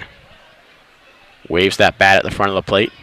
Now stares and waits for Rutkowski to throw him the 2-0 pitch. It's on its way, and it's lined on the third base line. Off of a diving Sclafani's glove and into left field. That'll be an RBI single there for Joe Donovan, and Michigan kicks the extra point. They're up 7-0. And that stolen base was huge. Again, Rutgers, a perfect chance to end the inning. Nelson seemingly grounding out to the shortstop, as it appears the Scarlet Knights are about to make a pitching change right here. But Nelson should have grounded out to the shortstop. The ball was bobbled by Walsh, unable to get out of the inning. Nelson steals second base without even warranting a throw. And just like that, 1 hit, the Wolverines score another run. And they're playing bad day over the loudspeakers. It was just a bad day for Rutkowski. And if you're Rutgers here and you're Rutgers head coach Joe Laterio, it's just time to get Rutkowski out of there. The defense has not helped him. He hasn't pitched the best today, but just in general, not a great day to just leave your starting pitcher out to dry when your defense just kind of keeps letting him down. The new Scarlet Knights pitcher on the day is going to be Steven Acosta. Acosta making his 23rd appearance on the season. That leads the Scarlet Knights. He's officially 3-0 with a .338 ERA. Pitched in 26 2/3 innings thus far this season. Struck out 22, walked just 8 batters. Opponents hit .291 against the right-hander. And Rutkowski finally chased out of the games by the Wolverines. Unfortunate for him, as he seemingly got out of the inning, giving his team a chance, battling in there down by 6. But you get a error by Walsh, stolen base, and Michigan, like you said, kicks the extra point. to extend the lead to 7. It's 7-0 right now. Another long inning with the Wolverines at bat. And Acosta, the right-handed throwing redshirt junior out of West New York, New Jersey. Transfer from Stony Brook. We'll get a chance here to try to get out of the inning. There's 2 gone, runner on first. They'll face a K.O. Thomas coming up, and the line not quite officially closed on the day for Rutkowski, but everything but the final run tally is finished up. He pitched 3 2/3 innings, 11 hits, 7 runs, but he is responsible for the runner on first. Should that run score, it is not earned, though, so he'll end the day with 6 earned runs. 1 walk, 3 strikeouts, did fire a couple wild pitches and hit a couple batters as well. Last time up, Thomas had a bloop single that scored a run for the Wolverines, hitting it just over the infield shift. First pitch to a K.O. Thomas. In this at-bat from Acosta is a strike. It's 0-1.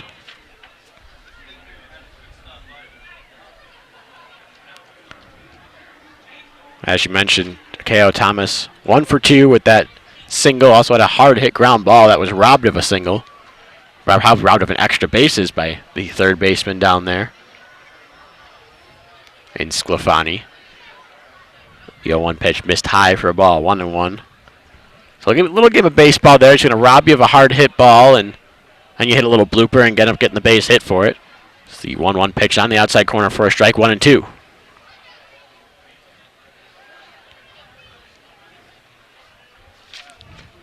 Thomas stands in there, now waits for the 1-2 pitch from Acosta. Acosta comes set at the belt, checks the runner at first base, and it's on its way. This one is hit towards third base. Fielding over there is Sclafani. He'll go to second for the force out and get out of the inning for the Scarlet Knights, but not before Michigan tacks on 3 more runs in that inning on a grand total of 4 hits.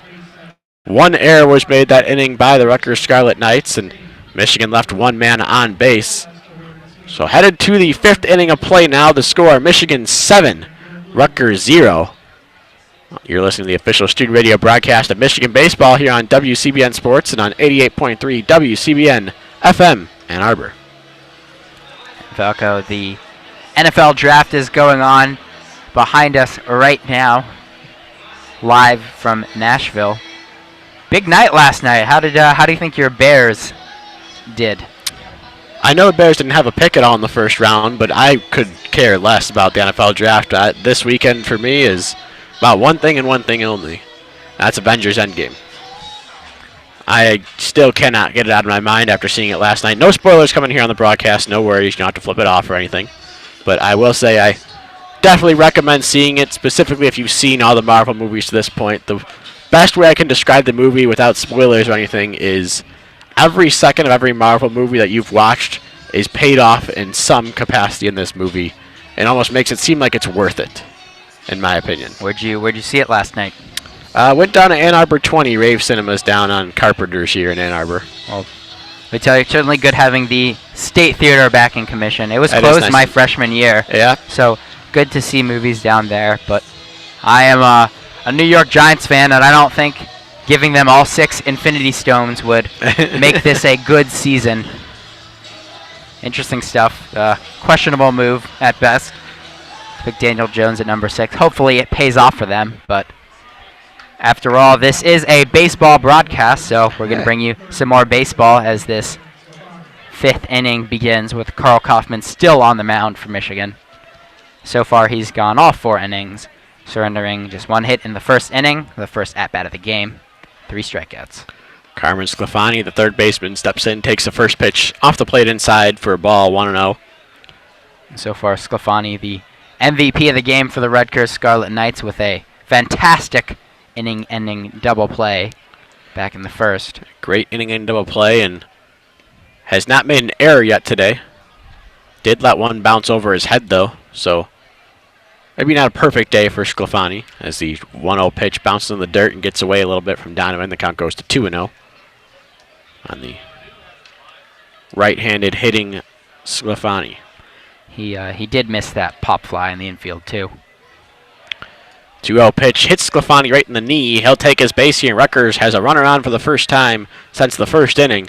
Leadoff runners on here in the top of the 5th. That'll bring out Victor Valderrama, the center fielder. Hey, Kaufman's doing everything quickly tonight. He's getting his outs quickly. He's getting his walks quickly also. So that's the first base on ball of the game. Like you said, Falco, the first hit of the game. It hit him in the knee. First hit by pitch of the day for Kaufman. Hasn't walked a guy yet at all, as this one's fouled off to the right side out of play from Valderrama. Counts 0-1.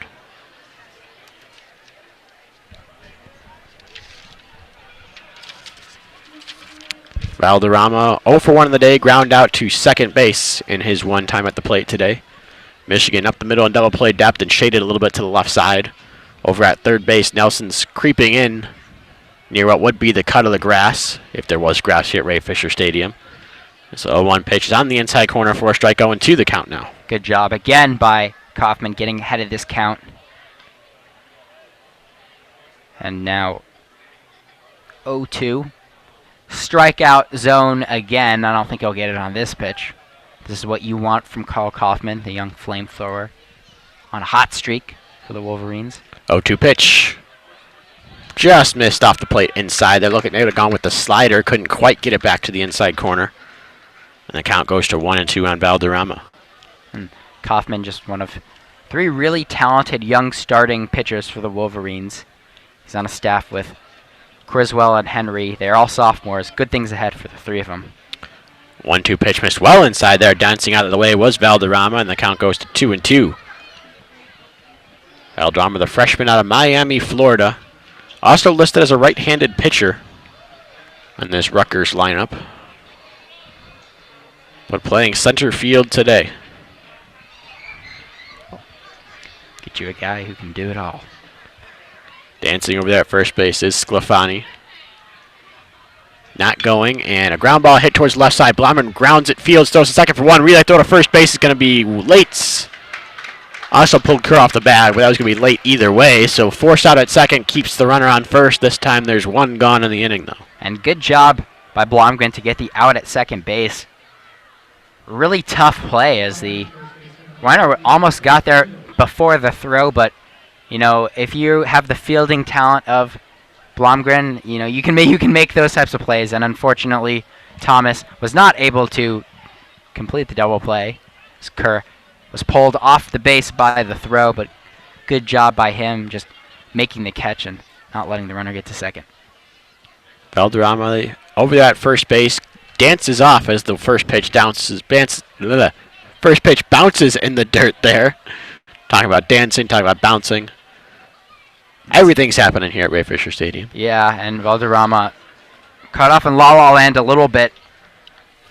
Donovan trying to threaten him. Couldn't get a throw off, though. 1-0 pitch hit high in the air towards center field. Going back now near the track is the center fielder Brewer. He's at the wall and makes the grab, falling down to his knees on the track. Drops the ball on the transfer, but he'll get it back in time. And had a little bit of trouble that one. Made an entertaining catch going all the way down to the ground. He botched the transfer from his glove to his hand, so that'll still count as an out, but wasn't really a play at second base, so it did not matter for Jordan Brewer. He gets the second out. And we're waiting to see officially. Regardless of what happens, there's going to be 2 outs and a runner on first here. The question is who's going to be the runner on first. Because on this play, either they rule that Jordan Brewer dropped the ball in center field, or he caught the ball and dropped on the exchange. Either way, Michigan threw it in and stuck on the second base bag just in case. Good heads up by the Wolverines. I think they are gonna rule that one a catch. As it appears that it is Valderrama, center fielder, who is still at first base for Rutgers. So fly out there for Chris Brito, the first baseman, and now that brings up Luke Bowerbank, the designated hitter, hitting from the left side. First pitch of this at-bat from Kaufman is just off the outside corner, 1-0 the count. Bowerbank hit a ground ball right back to Kaufman in the 3rd inning. Kaufman fielded after a slight bobble, but had plenty of time to throw out Bowerbank at first base. Coming set now is the right-hander. Kaufman checks the runner at first a couple times now and fires a 1-0 slider that just misses low, and the count's 2-0 now. Again, just looking beyond the scoreboard to see how much Michigan has dominated this game. This is only his second at-bat of the game, coming in the 5th inning, whereas all the Michigan batters have batted already. Wogu hit 3 times in 3 innings. 2-0 pitch is on the outside corner for a strike, 2-1. As you said, we'll get into the 4th time around for the Michigan lineup here. When we get to the bottom of the 5th, it'll be 9-1-2 due up. Rutgers still working their second time through the lineup with Bowerbank at the plate. Kaufman comes set, ready for 2-1 pitch. Here it comes. This one is grounded towards the left side. It's Nelson cutting in front of the shortstop. Blomgren to make the play. Throws to first in plenty of time for out number 3. So Rutgers does not score in that inning. No hits, no errors. 1 man left on base for the Scarlet Knights. Well, halfway home here at Ray Fisher Stadium. 4.5 innings played. The score, Michigan 7, Rutgers 0. You're listening to the official student radio broadcast from Michigan Baseball here on WCBN Sports and on 88.3 WCBN FM Ann Arbor. We thank you for tuning in to today's ball game. First game of a 3-game series between the Rutgers Scarlet Knights and the Michigan Wolverines. Austin Falco and Alex Shee on the call today for all the action on a beautiful day for baseball.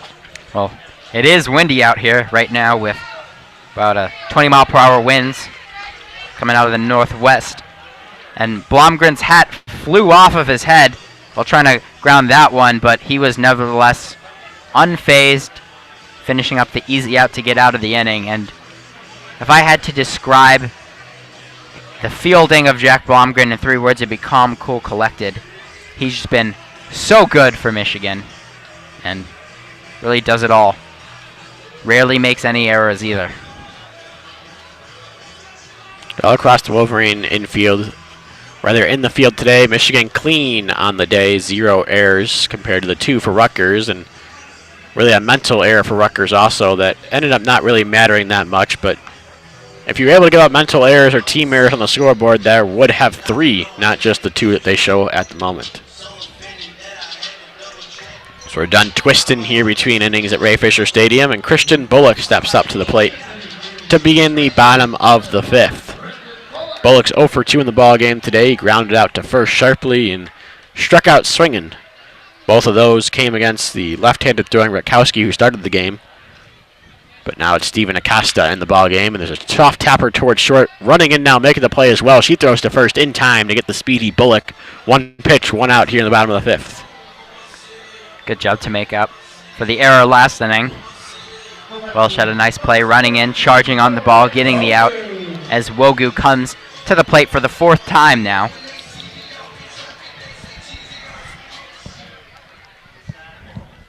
Wogu, 1 for 2 on the day. Home run to lead off the game in the 1st. And was reached on a hit by pitch and hit a hard hit ball right to short. That was a fielder's choice that ended the 3rd. He hits a high fly ball towards center field now, but right at the center fielder Valderrama, who barely has to move for out number 2. 2 pitches, 2 outs here in the 5th for Acosta. And so far Acosta finishing up the bottom of the 4th, and so far in the bottom of the 5th has been very efficient. Quite the opposite of the first 4 2/3 of this game. Yeah, Rutgers with a chance to retire Michigan 1-2-3 for the first time in the ball game today. Jesse Franklin got a problem with his bat. Looks like might have had to kind of get rid of or rather tape down the grip on it. Looked like it might have been coming up just a little bit near the handle of the bat.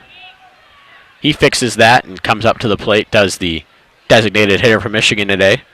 Franklin's 1 for 2 in the ball game today, has a double, a fly out, arguably a line out to center field, and then a walk back in the 1st, scored a couple runs. Takes the first pitch strike, low and in, counts 0-1. Franklin working his way back from what we presume was an injury. Doesn't look too comfortable running the bases out there quite yet, but still contributing positively to the Wolverine lineup. Takes an 0-1 pitch low in the dirt, counts 1-1.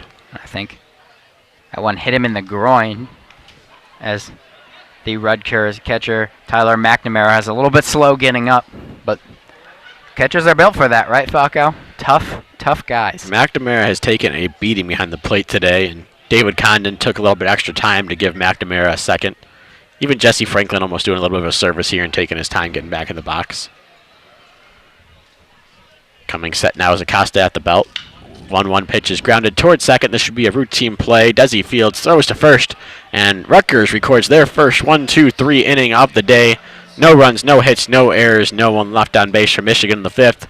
We'll head to the sixth inning of play. Michigan leads Rutgers 7-0.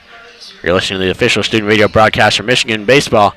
You're listening to WCBN Sports and on 88.3 WCBN FM Ann Arbor. So positive developments there for the Rutgers Scarlet Knights. Finally being able to get out of an inning quickly there with Acosta in the ball game, as opposed to the starter Harry Rutkowski, who was only able to go 3 2/3 innings. The official line for Rutkowski was just those 3 2/3, 11 hits, 7 runs, 6 earned, 1 walk, 3 strikeouts, 2 wild pitches, 2 hit-by pitches. He faced 25 batters on the day. Meanwhile, Carl Kaufman was coming back out for the Wolverines today. Not even close to that 25 number yet, and he's been in the ball game now over an inning longer than Rutkowski lasted. Kaufman has faced a grand total of 17 batters today through his 5 innings worth of work. And here in the sixth, he'll get the 9, 1, and 2 hitters for Rutgers: Kevin Blum, Mike Neister, and Kevin Walsh. Those 3 batters on the day today, a combined 1 for 5 against Kaufman. As Blum is making his way towards the home plate area. Right fielder for Rutgers adjusts his gloves, now steps in the batter's box. Kaufman gets the ball back from his fielders and is ready to resume play here in the top of the 6th inning.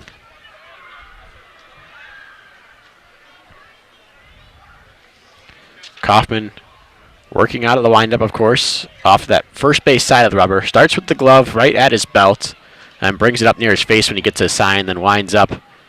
Fairly simple and compact motion. He fires a first pitch low and away for a ball, 1-0 to Kevin Blum.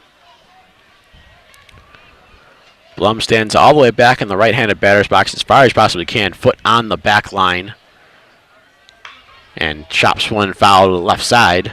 It's going to even the count up at 1 ball and 1 strike. Blum, the redshirt junior out of Toms River, New Jersey, stands in there at 6'1", 190. Tall or lanky figure in that right-handed batter's box. Swings that bat around before putting it over his right shoulder. Now 1-1 pitch.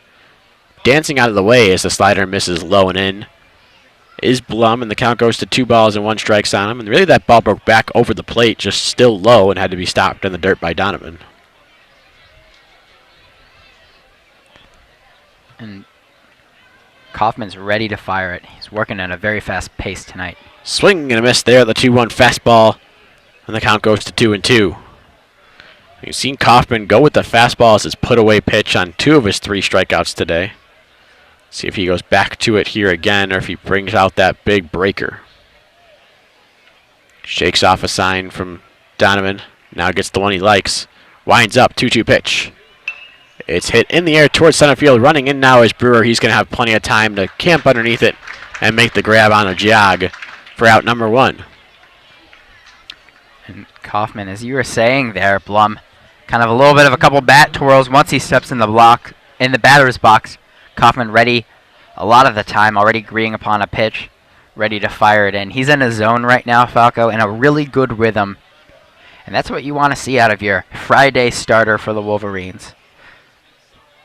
Been solid and steady so far with 3 strikeouts, 1 hit. Ready to face Mike Neister for the third time in the ballgame. Neister hits off the end of the bat towards second, and K.O. Thomas Fields throws to first just in time to get Neister at first base. The first baseman, Kerr, was shaded way off, away from the bag. Had to sprint back, got there just in time. 4-3 on the putout. 2 outs here in the 6th. Nobody on for Kevin Walsh. As you mentioned, Kyle Kaufman absolutely cruising. Very few balls hit in the air. It's all strikeouts and groundouts really thus far for Kaufman. Weak groundouts at that. Even the 2 runners that have reached base, one was a chopper into the dirt that bounced so high Michigan couldn't field it in time from Neister. The other one a hit by pitch. Kaufman winds, fires, first pitch outside to Walsh. The left-hander steps out of the batter's box, up with the count now 1-0.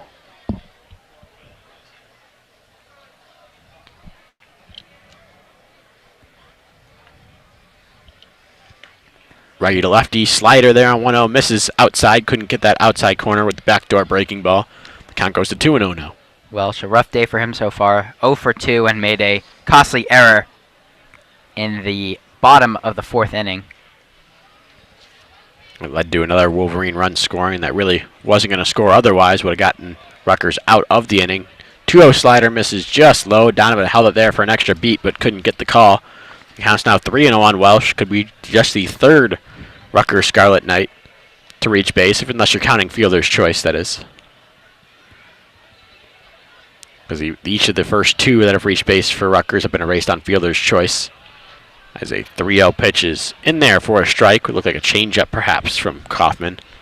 And the count's 3-1. It's going to be interesting to see how Kaufman battles back in this at-bat. We really haven't seen him fall behind 3-0 at all in this game. It's been smooth sailing so far for the righty.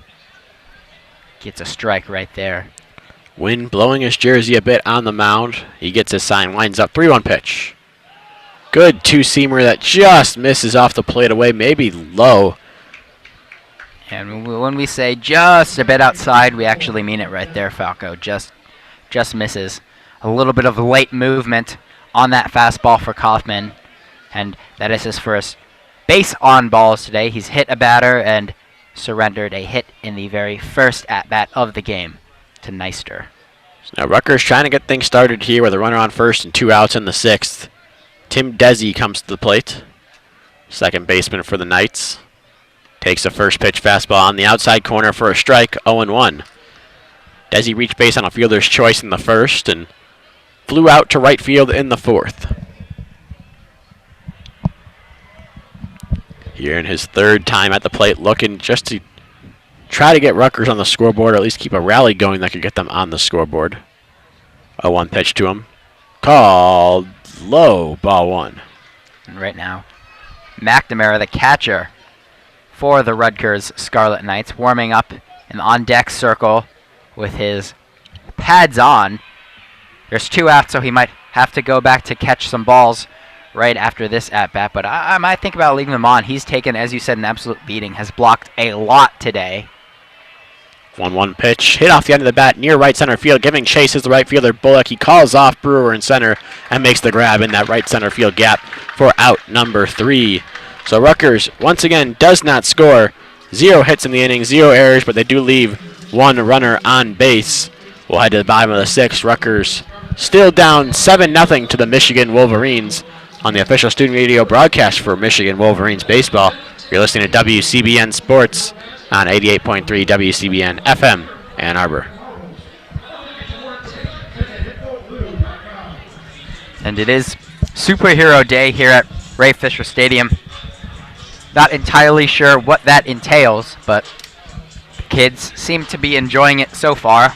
And pretty much everyone's enjoying the game here as Michigan leads 7-0. Utter domination so far. Picture perfect day, however, it is a little bit windy, and as the sun begins to set, it's getting a little more chilly up here in the media area.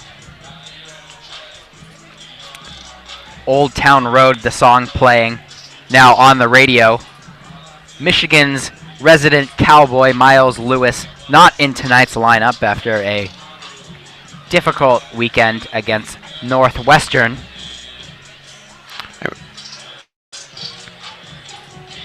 Hey, you mentioned it's Superhero Day here at Ray Fisher Stadium. Tomorrow, also listed as Superhero Day, or rather, tomorrow is Superhero Day. Today is not. Today is the student study break Okay, and we had a little grill going out down the first base line. At 5 p.m., they started the tailgate and social hour for the 6 p.m. game. And part of the reason for such a big crowd, all the students stuck around, ate some burgers, they might have had some brats over there. Not sure exactly what they had.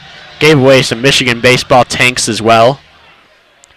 Tank tops. And tomorrow's Superhero Day. First 250 students get a Michigan superhero mask. Hey, well, it's always Superhero Day when Jordan Brewer is up to bat for the Wolverines. He is up to bat here and takes a first pitch strike out of the hand of Acosta. Counts 0-1. And then Sunday, maybe one of the best days of the year. Bark in the Park. We had one earlier in the year that didn't go over too well. But another one coming up tomorrow on Sunday, on a couple days on Sunday the 28th. Brewer fouls on left field line, just foul on the chopper. It's 0-2.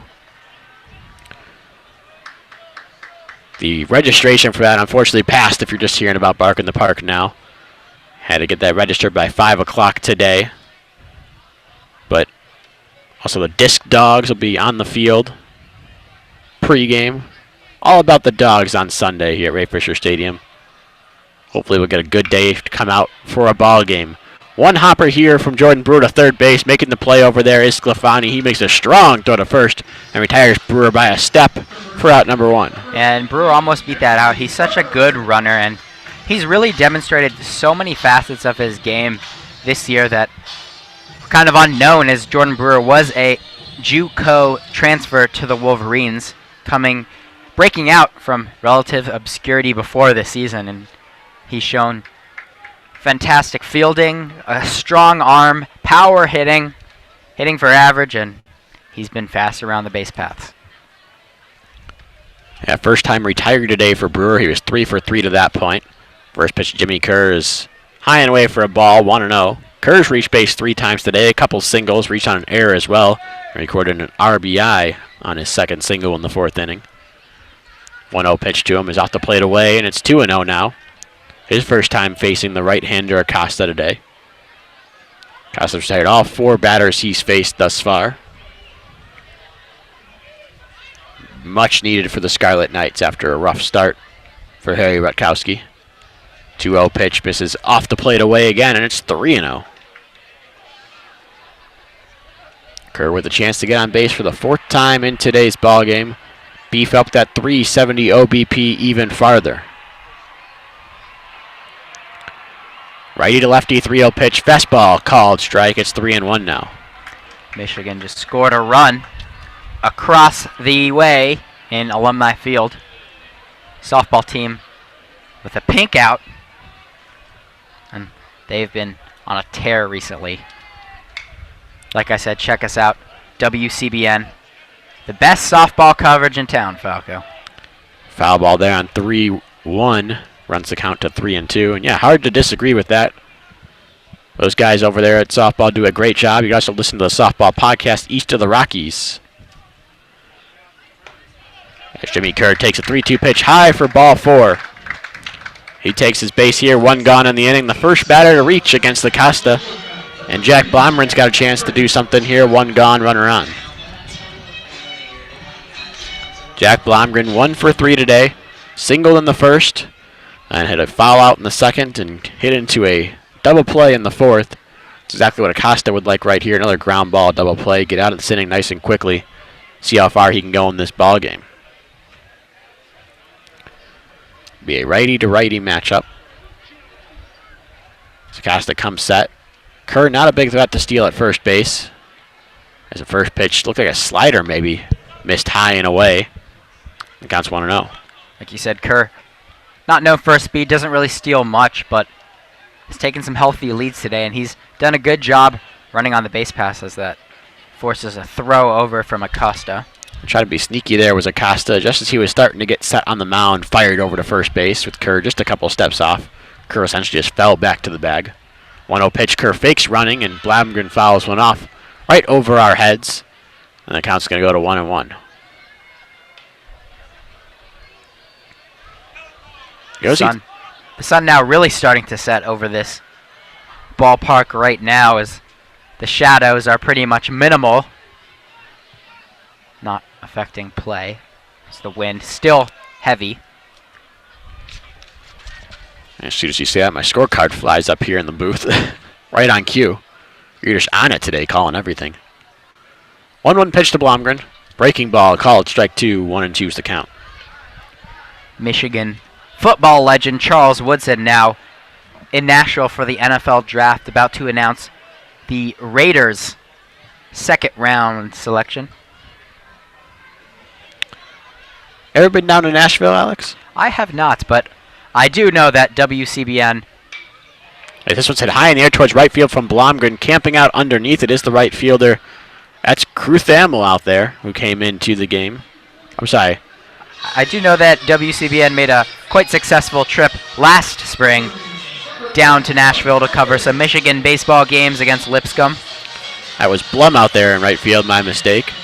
Had the softball game opened up for a second there. Got confused with a change I didn't see. Blum camped under it and made the grab on Blomgren's fly ball for out number 2. Yes, we did make a trip out to Lipscomb last season. Michigan baseball didn't have the most successful trip, but we sure enjoyed ourselves down in Nashville. Took our time on Broadway Street where the draft is being held. So this first pitch to Blake Nelson misses high and in. Nelson has to twist out of the way and count runs to 1-0 on him. You know, that's a great example, Austin, of the passion we student broadcasters have to bring you Michigan sports live on site, as WCBN has made a numerous amount of trips in recent years. 1-0 pitch to Nelson, high fastball, 2-0 is the count now. The Wolverine baseball team, no such trip to Nashville this season. Well, you can bet if there was, I would have pushed for it at least. Nashville, one of my favorite places personally as a country music guy, and also just someone that loves to travel and watch some baseball. It was a perfect trip. 2-0 pitch here is fouled down the left field line by Nelson. Count's going to run to 2-1 on him. Michigan, a trip early in the season out to California to play in the nice sunny weather. And as we mentioned, as this game gets a little chillier, I'm sure pretty much everyone here wishes that we could transport this game somehow out to California, or at least bring that kind of weather over here. Nelson stands in there for righty-righty 2-1 pitch. He lines one into left field past the diving Sclafani for a base hit. Stopping at second on the play is Kerr, so 2 runners on with 2 outs for Joe Donovan.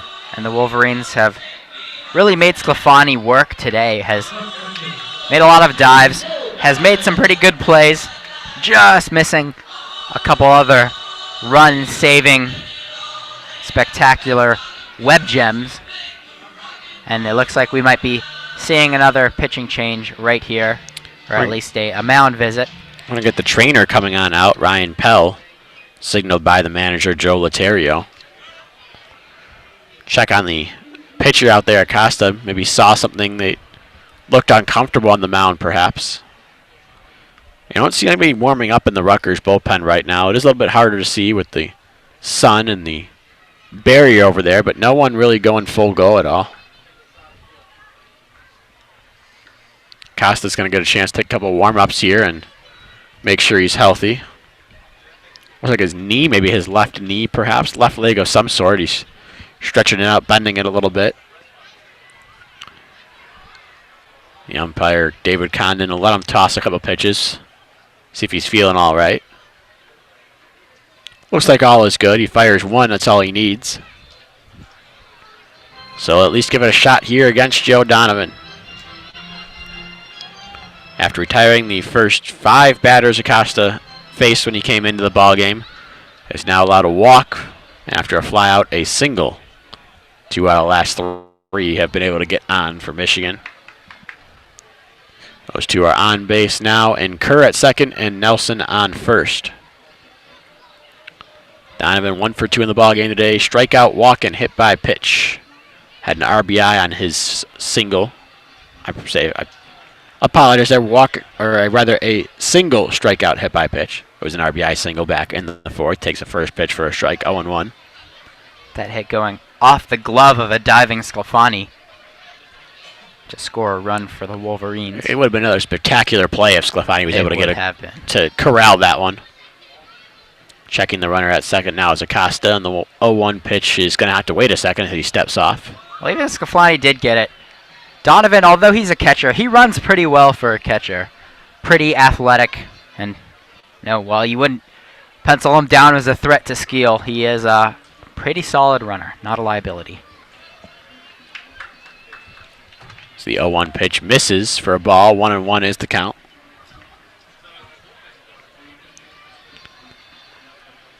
Donovan's average up to 262. That RBI earlier on for him was RBI number 15 on the season for the sophomore catcher.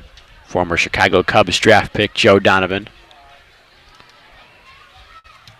Stands up there, waggles that bat, crouches down the right-handed batter's box. The 1-1 pitch to a fastball on the outside corner. Counts now 1-2. Chance to get out of the inning here for the second straight inning without allowing a run is Acosta. As now there is a little action in the Rutgers bullpen after that brief mound visit.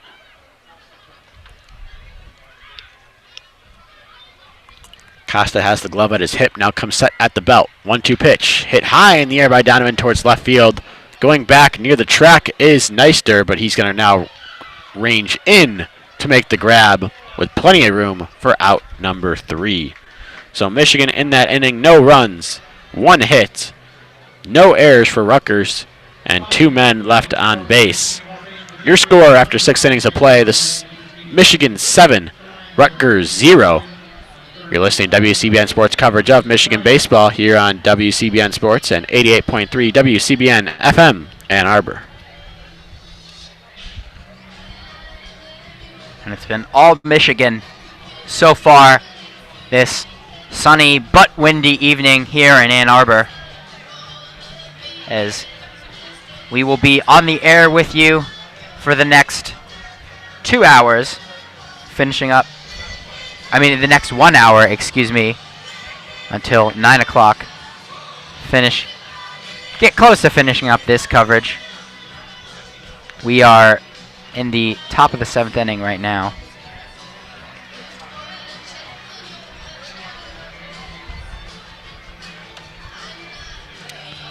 For Michigan now going scoreless for a couple innings straight there. Rutgers maybe finally finding out a little bit of a solution to things.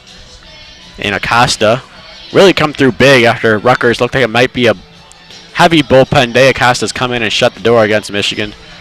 The Wolverines haven't needed as much of that from their pitching staff, as Carl Kaufman has had himself quite the day so far. Faced 3 over the minimum through 6 innings. He's allowed a walk, a hit by a pitch, and an infield single. And that is it. He will face the 4, 5, and 6 hitters. Tyler McNamara, Carmen Sclafani, and Victor Valderrama.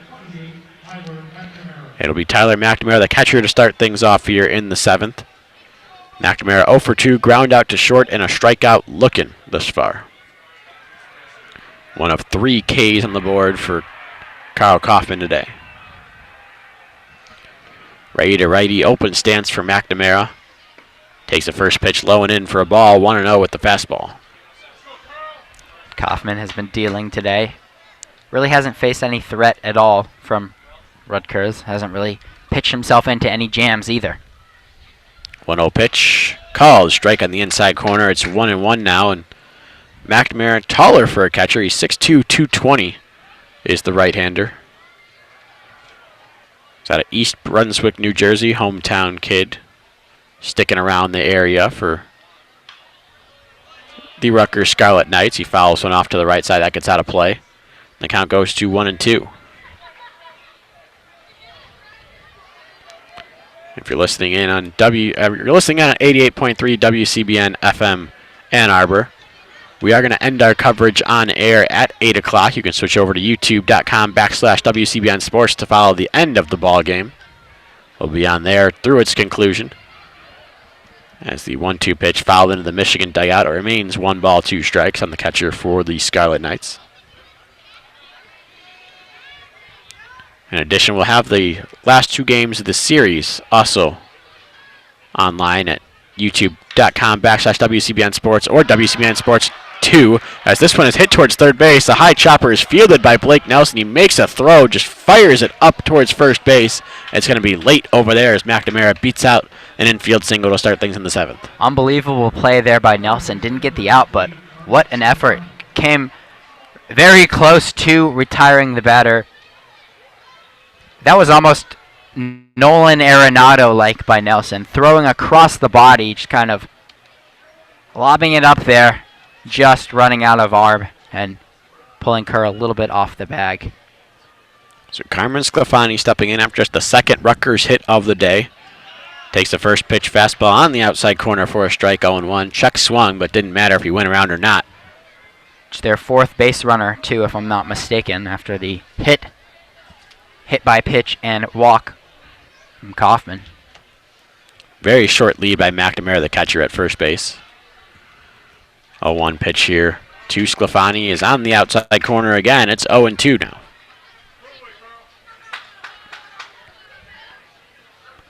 Carl, again, these are the scenarios where you want to be pitching from as a pitcher, and especially Carl Kaufman, who can get strikeouts and has been pitching well. You don't want to face this as a batter. Kaufman comes set 0-2 pitch, spikes a breaking ball in the dirt. Not happy with the location there was Kaufman. The count's going to go to 1 ball and 2 strikes.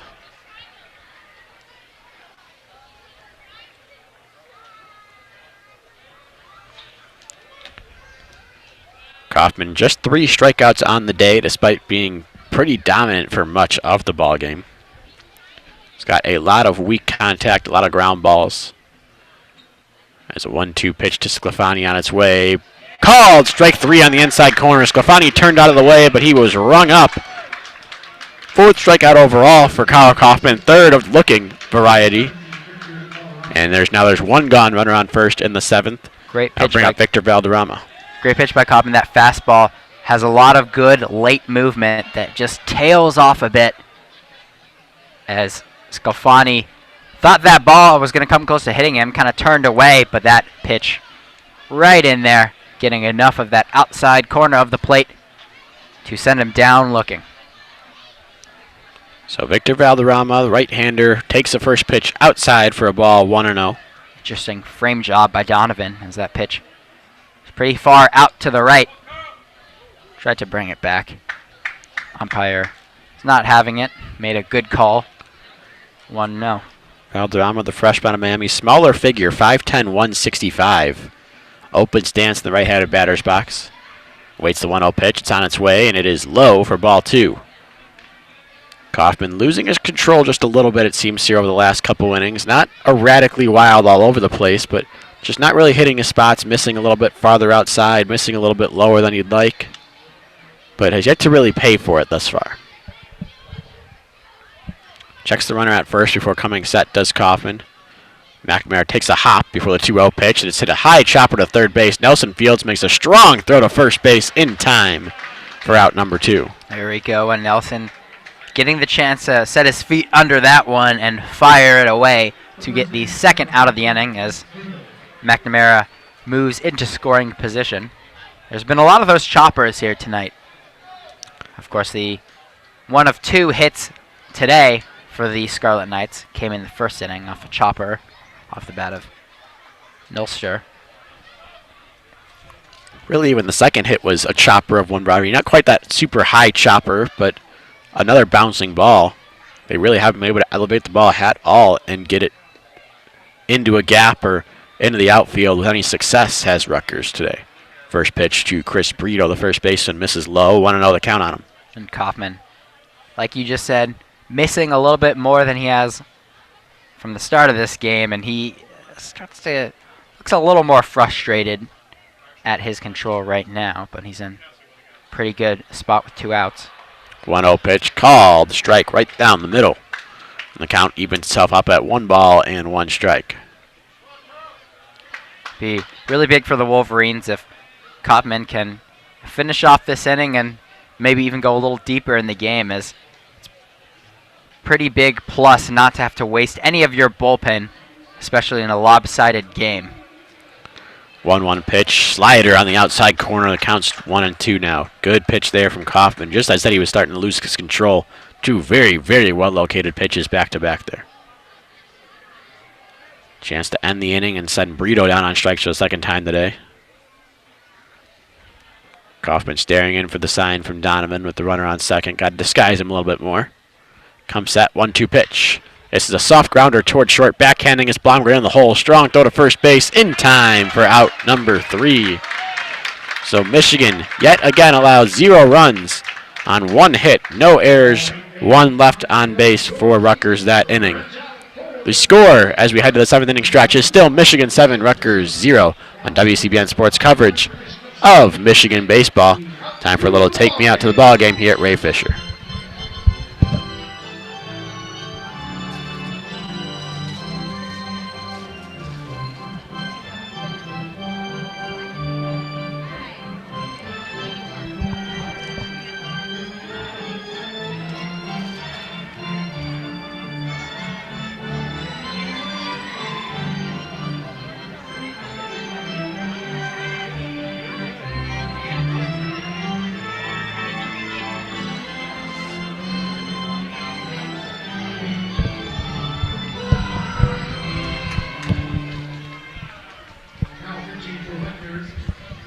Got a pitching change here for Rutgers yet again, their 3rd pitcher of the day.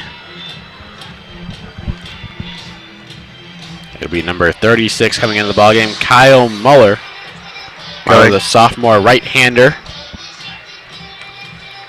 Going straight from take me out to the ballgame to Baby Shark.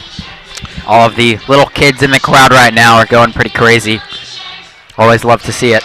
That's been the Ray Fisher thing this season. Get the kids into it, especially on days where you got a bunch of young teams like this. Anyway, new pitcher into the ballgame, Kyle Muller, redshirt sophomore right-hander out of Hamilton, New Jersey. He'll be making his 11th appearance of the season. He's 0-2 with a 5.40 ERA. He's pitched in 13 1/3 innings. Struck out 7, walked 3. You got to put the ball in play to get outs for this guy, but downside for him, his opponents are hitting .373 against him with 7 extra base hits out of the 22 that he has allowed this season. So chance for Michigan to perhaps extend the lead a little bit. In order to do so, they'll start off with the K.O. Thomas, followed up by Christian Bullock, and back to the top of the order for Jordan Wogu. You might look at the scoreboard right now, 7-0. It seems like this game is trending towards being over. But even in these late innings, it's really important to keep your head in the game and keep at it. And for guys like a K.O. Thomas that have struggled this season, every at-bat really does matter. And, even if a hit right here doesn't really mean anything towards the outcome of this game, I can tell you it means a heck of a lot for a K.O.'s confidence and his ability to start getting on the right track here as the season begins to go into the late phases. First 2 pitches at bat, one was a ball, one is fouled off of Thomas's foot, and he's really shaken up right now. He's going to have to walk that off for a little bit. Final line on Acosta for Rutgers, 2 1/3 innings pitched. 1 hit, no runs, no walks, or rather no runs, 1 walk, no strikeouts. Didn't hit anybody, didn't throw any wild pitches. He faced 9 batters total. Good outing there for Stephen Acosta before turning it over here to Kyle Muller. Pretty efficient too, getting a lot of quick outs after Rutkowski, the starting pitcher for the Scarlet Knights, really labored out there and threw a lot of pitches and faced many batters in just the span of a couple innings. Thomas hits one towards the right field line. This one is hooking, and that's going to get foul out of play. Counts 1-2 now on Thomas. And a little more action in the Rutgers bullpen. Hard to get a name and number for you from this vantage point. It's a lefty out in the pen there. Could see him potentially, if Muller here can get out of this inning 1-2-3. There are 2 out of 3 lefties coming up in the 8th for Michigan, with Franklin and Kerr both looming later on. As the 1-2 pitch misses outside for a ball to Thomas, 2-2. Of course, got to take care of business here in the 7th first.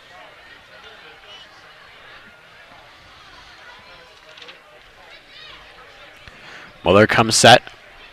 Glove at his chest, 2-2 pitch, line drive towards the right side. That's going to into right field for a base hit for Akeo Thomas. His second hit of the day on 4 attempts. And he'll be on first with the leadoff single in the bottom of the 7th. And again, nice to see Akeo Thomas get hits. Hopefully it leads to a bit of a hot streak for the senior second baseman, as he's about to play his last few weeks of baseball here in Ann Arbor for the Michigan Wolverines. Yeah, the home game's counting down for him now, including this one, just 8 more throughout this season. As Christian Bullock steps to the plate. First pitch to him is a good changeup for strike 1. Bullock 0 for 3 in the ball game today. Grounded out to first and short, and also has a strikeout in the middle of those two. Coming off a hot weekend last weekend. Not as authoritative as a start here. Open stance at left-handed batter's box. A throw over to try to catch Akeo Thomas leaning. Almost gets him, but he dives back in safely.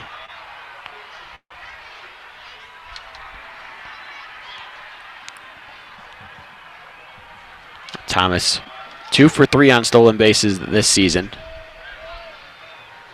The 0-1 pitch to Christian Bullock at the plate was a breaking ball that missed low, looked like a slider perhaps, and the count runs to 1 ball and 1 strike. Muller comes set, looks over his shoulder at Thomas, and fires a 1-1 pitch that's fouled off to the left side. This will get up and out of play near the Michigan bullpen and the indoor training facility. The count goes to 1-2. And something we haven't seen a whole lot of is a lot of balls out of play today, just period. Most of the foul balls are ground balls that kind of stick around. Pitching staffs for both sides have done a solid job of making sure the ball stays in play for the most part. Since Rutkowski left the game for Rutgers, Michigan hasn't hit the ball as hard. They were really hammering the ball off of him, but Acosta did a good job to settle down this Wolverine lineup. Bullock hits a chopper towards first, fielded over there by Brito, running in near the line. He'll just tag Bullock for the out as Thomas advances into scoring position at second. And Bullock not able to work any Javier Baez magic right there. Was in a spin cycle trying to evade the tag, but could not get it to work. Quick out there for Muller. Now 1 gone, runner on second. Jordan Wogu steps up to the plate. Wogu up there his 5th time today. He's 1 for 3 thus far. Home run, fielder's choice, fly out, but also reached on a hit by pitch as well. First pitch to him here in the 7th is high for a ball 1-0. And not too many celebrities make their way to Michigan baseball games, but volleyball legend Carly Scott is in attendance tonight. Of course, for all your Michigan volleyball coverage, you can stop by WCBN's SoundCloud account for player interviews, podcasts, and more. And of course, our YouTube channel, WCBN Sports, youtube.com/WCBN Sports, for all live game coverage. The 1-0 pitch was fouled back to the screen by Wogu to even things up at 1-1.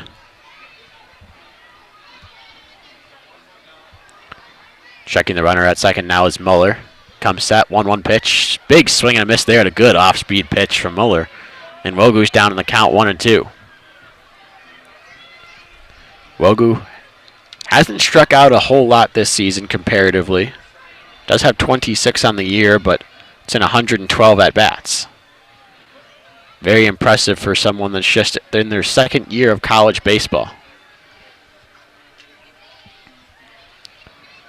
Muller comes set, 1-2 pitch, hit in the air towards left center field, hooking near the left fielder, Neister, in making the grab is Neister out there, just in that left center field gap.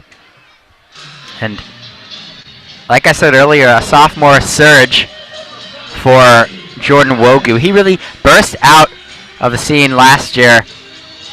Really wasn't the most highly recruited prospect, but he had a fantastic freshman season, and he is just, avoided the sophomore slump completely. In fact, the exact opposite. He has just been unbelievable for Michigan in year 2 so far.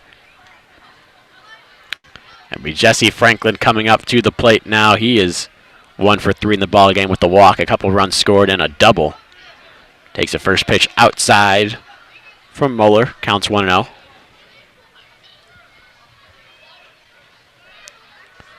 Franklin's on base percentage up to .396 on the day after reaching a couple times in 4 trips to the plate. Despite the average, still down at .246 on the season. Still contributes plenty with the bat, getting on base, getting over, getting in. He fouls one down the left field line that gets up out of play. The count's going to run to 1-1 on the Wolverine designated hitter today. And for Michigan, you'd love to have Jesse Franklin work his way back as quickly as possible, given his stellar defensive work out in center field. You see just the range and speed he has out there. Without that, Jordan Brewer's done a serviceable job on very few attempts today. Hasn't really had to work too much with Kyle Kaufman on the mound as a 1-1 pitch. Misses high and maybe a bit outside with the fastball. It's 2-1. But really a feeling of security when Jesse Franklin's out there in center. Yeah, just a little over a week ago, he made an unbelievable diving catch that made it up to number 7 on SportsCenter's top 10 plays against Bowling Green. He hits one in the air towards the left side, going near that sidewall is the third baseman, Sclafani. He'll have to watch that one fall out of play, and the count's going to run even. 2 balls, 2 strikes, 2 outs here in the bottom of the 7th, runner on second base. And with 2 outs, it appears that Carl Kaufman is going to go out once again to pitch in the 8th inning. There are some players in the Michigan bullpen right now, but nobody is actively warming up. See how long Kaufman can go in this one.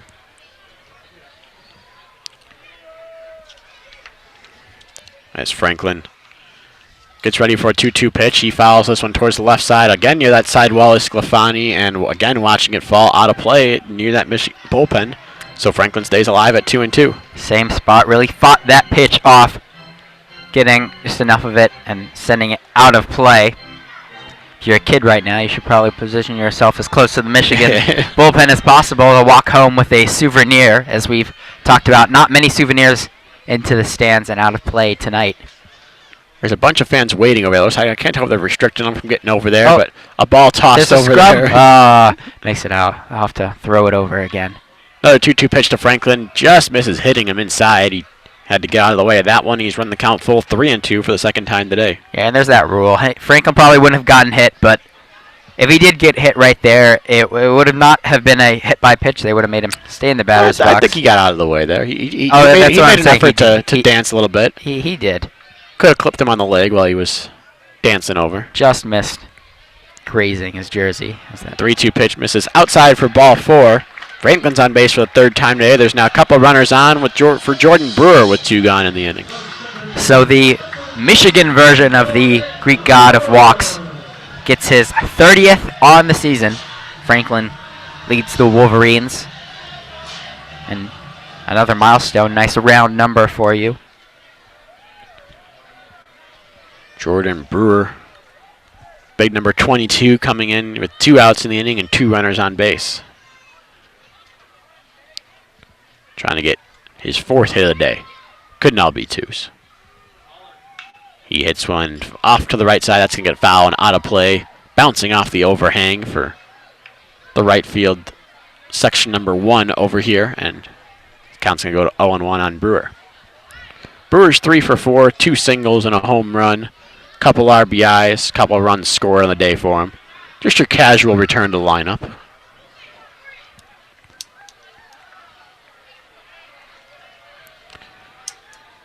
Big off throw to second base. Almost skips past the second baseman, Desi. As K.O. Thomas dives back in. A great stop by Desi, diving over to prevent that ball from getting into center field. Pretty good move by Mueller. Almost got him, but the throw was a little too far to the left of the bag. Unable to apply the tag was Desi, but did stop it from rolling into the outfield. 0-1 pitch, fouled straight back by Brewer. Counts 0-2, and he's been very aggressive today. We've seen him at times really be patient, sit in there, wait for his pitch, but I guess the time off has really made him antsy to hit, and hit he has thus far. If you're sending balls 106 miles per hour off your bat, sending it 407 feet into the outfield, I I think I might be a little antsy to take another whack at it as well. He's down the count 0-2 here, and the pitch to him. It's a ground ball towards short, making the play over there as well. She underhands to Desi at second for out number 3 in the inning. The fielder's choice ends things. Michigan does not score on 1 hit. No errors that inning for Rutgers, but Michigan leaves 2 runners on base.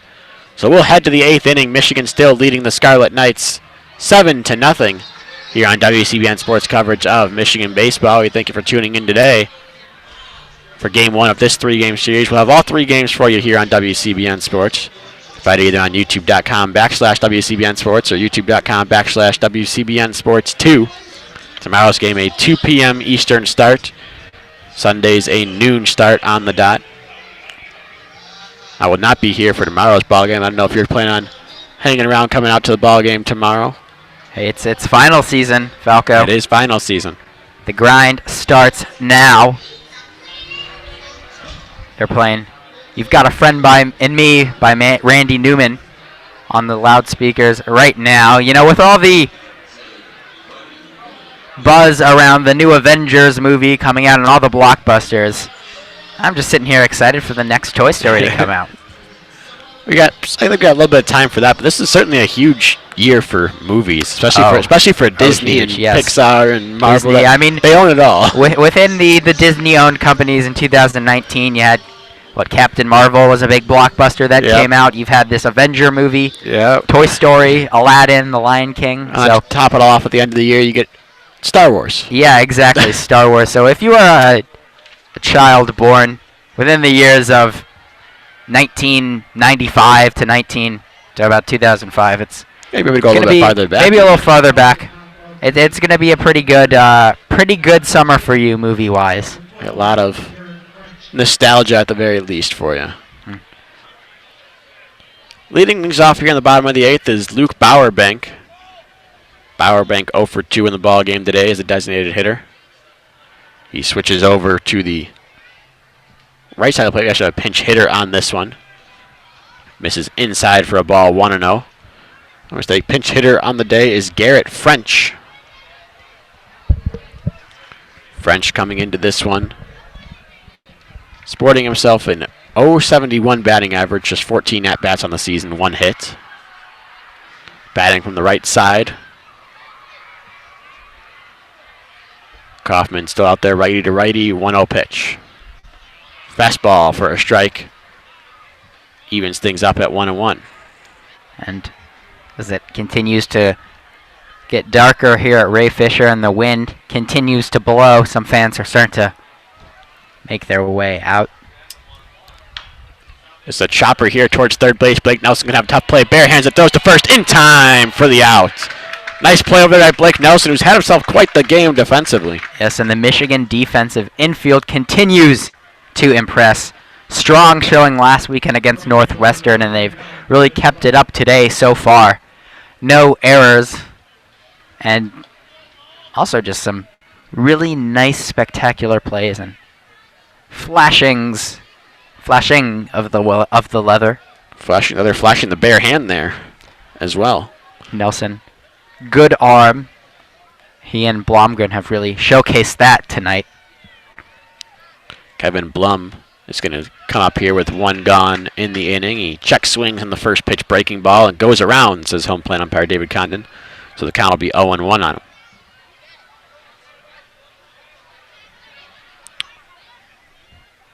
Blum 0 for 2 in the ball game. Ground out and a fly out thus far. He swings and misses at a 0-1 pitch. Good slider moving away from him. And the count goes to 0-2 on the right fielder for Rutgers. Kaufman with a chance for strikeout number 5 on the day.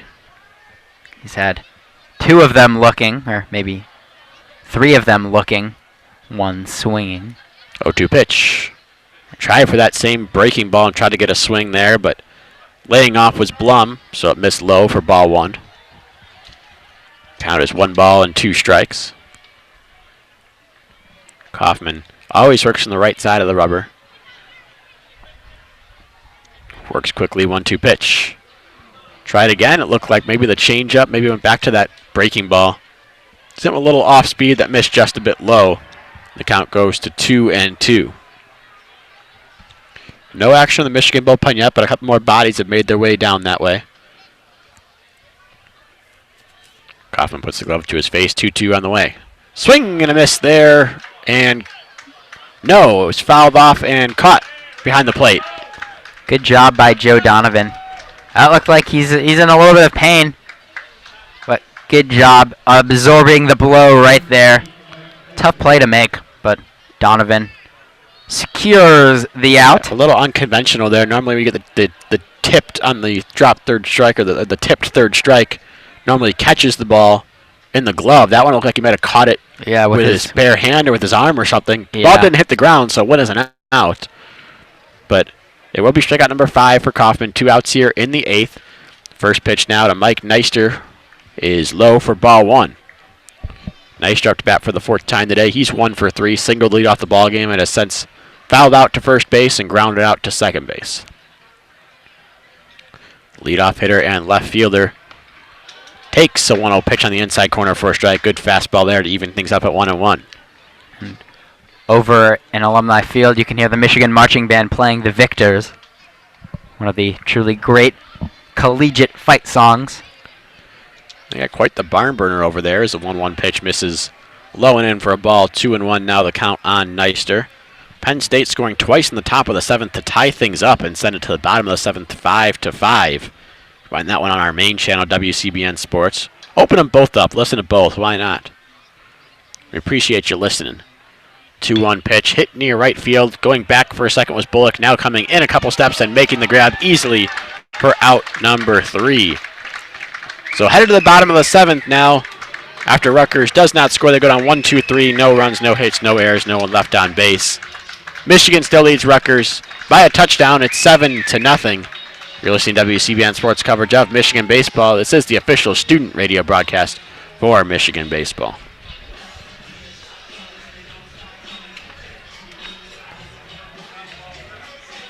If you're a kid out there and listening to us, young ball player, even the high-level college baseball players here at Michigan use 2 hands when securing the catch. Always a good thing to do. We're going to have another pitching change here for the Rutgers Scarlet Knights. It's going to be Eric Reedon, the lefty, coming into the ballgame. Reedon, a junior out of North Brunswick, New Jersey. Stands up there 6'5", 215, big left-hander, making what's going to be his 18th appearance of the year. Doesn't have a win or a loss on the season. A 6.32 ERA and his 15 2/3 innings worth of work. Struck out 11 but walked 14, so control a little bit of an issue for him. Batters hit .305 against the big lefty.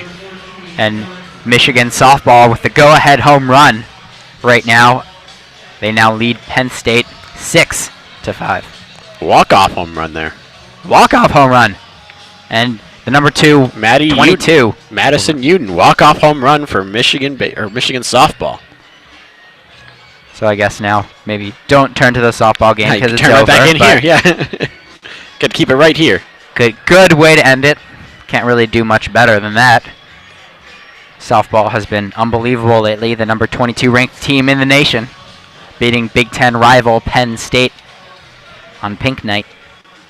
So the book's going to be closed now on Kyle Muller. Muller pitched a full inning of work. Gave up a hit and a walk, but that's it on his stat sheet. No runs, no strikeouts, no wild pitches or hit by pitches. Faced 5 batters on the day. Kerr up to bat. Has had a pretty nice day so far. Yeah, it will be Eric Reardon here to face the lefty Kerr. Lefty to start things off. Kerr does struggle slightly more against lefties than he does against right-handed pitchers, as you'd come to expect from left-handed hitters in general. But having a good day today. He's reached all 4 times he's come to the plate. 2 for 3, couple singles, also reached on an error and a walk. Fouls the first pitch he sees from Reardon down the left field line. That gets out of play, and the count's going to be 0-1 on the first baseman for Michigan. Waggling that bat almost in front of him, or in front of his left shoulder, is Kerr. And he takes a pitch outside. Count evened up at 1 ball and 1 strike. Reardon working from the third base side of the rubber. Not normally terribly advantageous against a lefty. Kerr hits one to the right side as we fielded by the first baseman Brito on a couple hops. He'll take it to the bag himself for out number 1.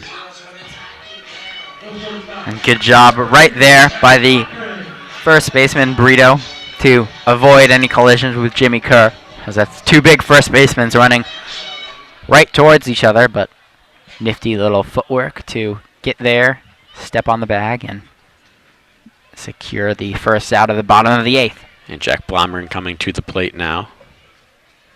As you mentioned, Brito over there. And that looks like that got the umpire right in. Yeah, we're going to get a ball here that got a little bit past and clipped our home plate umpire, David Condon, for a second. Yep. He's going to need a minute, so the catcher, McNamara, will take his time walking out to the mound. Give him a little bit of time to recover. Now, you mentioned 2 big first basemen, 2 big number 15s. Burrito's out there 6'2", 215. Jimmy Kerr, 6'2", 205. Would have been equivalent to a big running back and a linebacker, I think, out there. Jack Blomgren's now ready for a 1-0 pitch. Swings and misses. Foul tips one rather back into the glove, I think.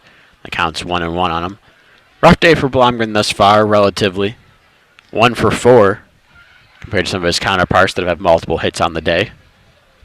Everybody has a hit in this Wolverine lineup, save the 9-hitter Christian Bullock.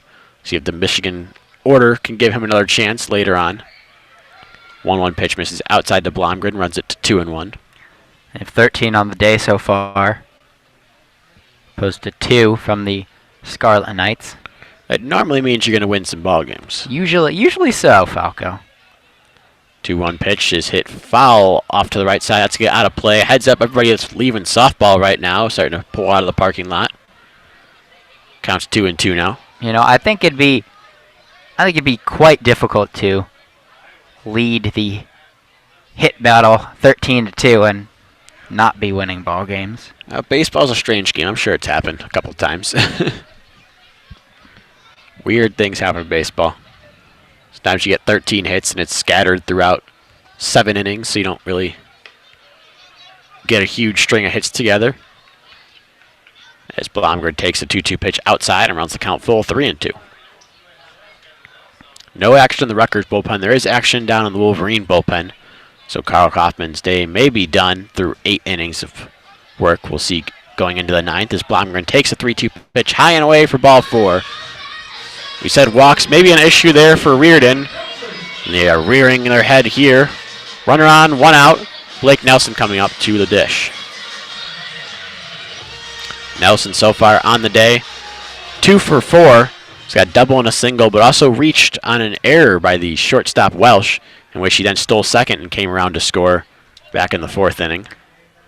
And it looks like it's junior right-hander Jack Weisenberger who is warming up in the Michigan pen.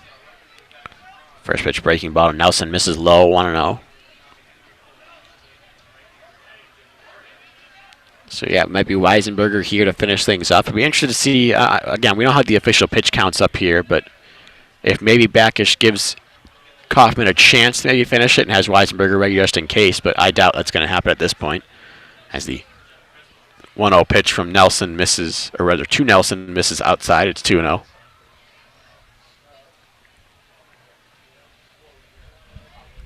Reardon puts the ball behind his back with the glove out in front, then comes set with the glove and ball right at his stomach. Fires a 2-0 pitch in the dirt. It's 3-0 now. There's those command issues popping up for Reardon. After he walked Blomgren, being ahead in the count there, he's now 3-0 against Blake Nelson, and I think you got to give Nelson the green light here after Eric Backish. You're up 7-0. Give him a chance to hit a ball hard somewhere. Opts not to swing here on 3-0 as it comes across at the belt. Maybe a little bit on the outside corner. And it's 3-1 the count now. I'm also just a big proponent of green lights in general, so maybe my word's not the best to take on that, but yeah, maybe. 3-1 pitch, line shot in the left field. That's going to be a base hit for Nelson, his 3rd of the ball game. going around second and then stopping as Blomgren. As that ball is thrown back in time. So runners on first and second now with one gone in the inning for Joe Donovan. And looking like Christian Bullock might get his chance too. We'll see if he can try to get himself into the hit column. He had to extend this hit parade for the Wolverines today. You need one more batter to reach and avoid double plays, and Bullock's going to get his shot. Right Who now, will not get his shot is Joe Donovan, though, as Harrison Salter is going to make his way to the plate. Substituting for Donovan here in a 7-0 game. A good chance for Eric Backus to get his backup catcher in at bat here after a mound visit from the Rutgers coaching staff. Salter, the Bloomfield Hills native from nearby in the greater Detroit area. Salter, very good fielder, has not committed an error so far this season and hasn't really played too much, but has been solid so far in relief of Joe Donovan, the everyday catcher for the Wolverines. Donovan will finish the day 1 for 3 with a RBI single in the 4th inning. So Salter come in. He has had 20 at-bats on the season. He's playing in his 15th game this season out of the Wolverines now 40 that they've played. To come into this one a 28-11 record, sit at 8-3 in the Big Ten, compared to Rutgers 17-21 overall and 7-5 in the Big Ten. First pitch breaking ball to Salter is in there for a strike. 0-1's the count. Michigan in third in the Big Ten standings. They trail Indiana and Nebraska, sorted by winning percentage. Because the games right now, the games played are a little bit off because of some early season weather issues. Rutgers a few spots behind, tied for 5th in the Big Ten. It's really a dogfight thus far as the 0-1 pitch missed to Salter. It's 1-1. It's good news and it's bad news if you're in a dogfight like that. The good news is you got a chance to win the conference. Everybody's bundled up together. The bad news is when you got a bunch of teams that are pretty solid and evenly matched, your resume is not going to look as good at the end of the season. As a 1-1 pitch misses down for a ball 2-1, where you're playing specifically in the Big Ten, where it's not really regarded as a big baseball conference at all. You can get by with some losses if you're, say, in the SEC or ACC, Big 12, a little bit warmer climates, a little more baseball climates. The Big Ten, you really want to win as many games as possible, and at the very least, you got a shot to win the conference, which looks good in the end.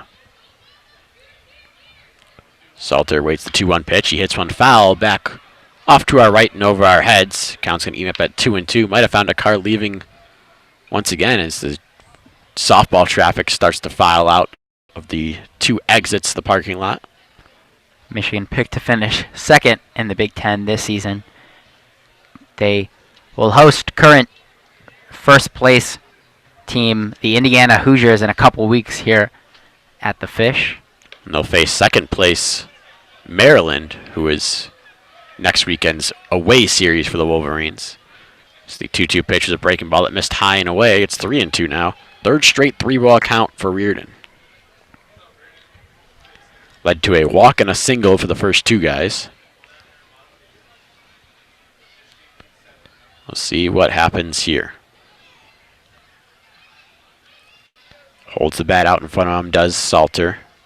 As Reardon comes set, 3-2 pitch. Fastball misses high, bounces back to the plate, so Blomgren will take an aggressive turn at third as he moves up 90 feet with the walk, but ultimately does not go. So the bases are loaded. It will not be Akeo Thomas taking the at-bat. Coming in to the ballgame will be Riley Bertram. Reardon is working at a noticeably slower pace than his counterparts today. And the 3 Rutgers pitchers we've seen, as well as the starter for Michigan, Carl Kaufman, who has pitched up to this point. No one currently throwing in the Michigan bullpen. Riley Bertram, pretty empty. very successful in the limited at-bats this season, just 6, but he's got hits in 3 of them. He's driven in 3 runs as well. One of those hits a double. Also has 1 strikeout on the season. He takes the first pitch low and in for a ball, 1-0.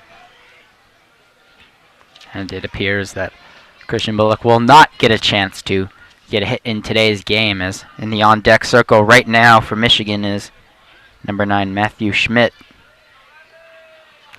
And Bertram at the plate now, the freshman out of Zionsville, Indiana. Switch hitter batting from the right side against the left-hander Reardon. Takes an 0-1 changeup. It looked on the inside corner for a strike, 1-0-1. Couldn't tell that was a changeup or if that was just Reardon kind of taking some off to try to get some location here with the bases loaded. He's already walked 2 batters in the inning and gave up a 3-1 single as well. Wild pitch on the 4th ball to Harrison Salter, just 1 at bat ago. 1-1 pitch, foul straight back to the screen. Good swing there from Bertram. Got off the end of the bat. The count's going to go to 1-2. Joe Pace starting to make his way out towards the bullpen there. Might see a little more Joe Pace reliever action. Always gets the Michigan dugout fired up when he comes into the ballgame. Former utility man turned bullpen pitcher. Bertram's at the plate now, down in the count, 1-2. Reardon would love a ground ball here with the bases loaded and get out of this inning. 1-2 pitch. Hit in the air instead. This one's going to be over the second baseman's head, but he ranges back, does Desi, and it drops in front of him. Drops in between right field, center field, and the second baseman. They do field it and toss out to second, so it won't be a hit, unfortunately, for Bertram. It'll be a fielder's choice, but a run does score. An RBI for Bertram. His 4th of the season, just 7 at-bats. Really efficient with that. Yeah, and another RBI coming in to score on the play with Blomgren, and now the risky 2-point conversion attempt was successful. 8-0. It officially goes a 4-6 fielder's choice, but a very unconventional 4-6 fielder's choice. It was the second baseman, Desi, that went out there and fielded the ball, tossed to Walsh, who was covering second. None of the Michigan runners went anywhere or strayed too far from their bases, given the shallow pop-up nature of that one. And as you mentioned, Matthew Schmidt now making his way to the plate for his first at-bat of the day, relieving Christian Bullock. Schmidt takes a first pitch strike. And the count is 0-1. Always good to see the seniors get some action towards the end of games, especially at home here in Ann Arbor. Yeah, Schmidt, the transfer last season, played more often last season than this. It's just his 12th at-bat of the year. He's had 11 so far. 2 for 11. Does have a couple RBIs, a double in there. He scored 4 times as well. Takes an 0-1 pitch down near his feet, and the count's going to go to 1-1. Looks like Wogu's day is done, as well as the Cowboy, Lewis, in the on-deck circle. 1-1 pitch misses low and in for a ball. Counts now 2-1. As if we get to Miles Lewis, we'll see. Reardon would love to get out of the inning without having to go back up to the top of that Michigan order for Miles Lewis and whoever else comes out of the dugout at this point. 3 straight pinch hitters. Going on a 4th if Michigan can get there. 2-1 pitch, high fastball, high and away there. No chance to even think about swinging for Schmidt. And the count is 3 balls and 1 strike. You presume Schmidt will come in, perhaps go into one of the corner outfield spots. He's played mostly infield, but also has some time in the corner outfield as well. 3-1 pitch to him. Misses low and in, ball 4. Bases loaded yet again. And Reardon's really struggled with control so far in the 8th inning. This is already his 3rd walk, if I'm not mistaken, as Lewis indeed gets his chance to take a swing at it. And this is Reardon's inning here. Rutgers not even sending anybody to warm up in the pen. It's just pretty much up to whenever Reardon can find control or get someone to put a ball in play that's fieldable. And you got Miles Lewis coming up to the plate now. Normal starter for the Wolverines, replacing Jordan Wogu. He's getting the day off today in favor of Christian Bullock in right field. Trying to get him out of a bit of a slump that he's in. Overall in the season, he's hitting .276, .371 on base percentage, and 18 extra base hits in there, including 3 home runs, driven in 22 on the season. Takes a first pitch strike, counts 0-1 on him. Lewis really struggled last weekend against the Wildcats. Again, a hit right here doesn't really do much to impact the outcome of the game, but you'd sure like to see Lewis get off the schneid. He hits one in the air towards left center field, ranging over are both the left and center fielders. It'll be a center fielder calling off and making the grab in Valderrama for out number 3. A hard hit ball there, but nothing to show for it. Ultimately, the Wolverines do score 1 run on 1 hit in that one. No errors made by Rutgers, but Michigan strands the bases loaded in the 8th. We'll head to the top of the 9th. Michigan with a chance to bring it home. They lead Rutgers by a score of 8-0. Here on the official student radio broadcast from Michigan Baseball, you're listening to WCBN Sports. Academy, thank you for tuning into today's ball game and all of our Michigan baseball broadcasts, as long as all of our broadcasts in general. You hear that on youtube.com/WCBN Sports and youtube.com/WCBN Sports 2. You can read all of our content as well on WCBNsports.org. And we had a couple mock drafts come out. One of them maybe not quite so serious, written by yours truly. Came out before the first round of the draft yesterday. But with rounds 2 and 3 of the NFL draft coming up right now, we do have a full 3-round mock on there by our resident Draft Kings, Andrew Miller, Pat Schaefer, and Alex Kramer. Can check that out, as well as plenty of other content. Michigan will turn to the right-hander Jack Weisenberger here in the 9th to try to finish off what Kaufman started. Carl Kaufman, absolutely fantastic day on the mound. His day will be closed. Final stat line for Mr. Kaufman today. 8 innings pitched, 2 hits, no runs, 1 walk, 5 strikeouts, and he hit 1 batter. Fantastic outing for Kaufman. Should get the win here with Michigan up 8-0. But never going to call anything too quickly. Baseball is a crazy sport. Crazy things happen. We do have defensive changes for the Wolverines thus far after all those pinch hitters last inning. Riley Burcham will go and play second base. He replaced Akeo Thomas there. Out in right field is going to be Dominic Clementi. Miles Lewis is going to play out in left field, replacing Wogu in that same spot in the lineup. Harrison Salter, who pinch hit, will go behind the plate.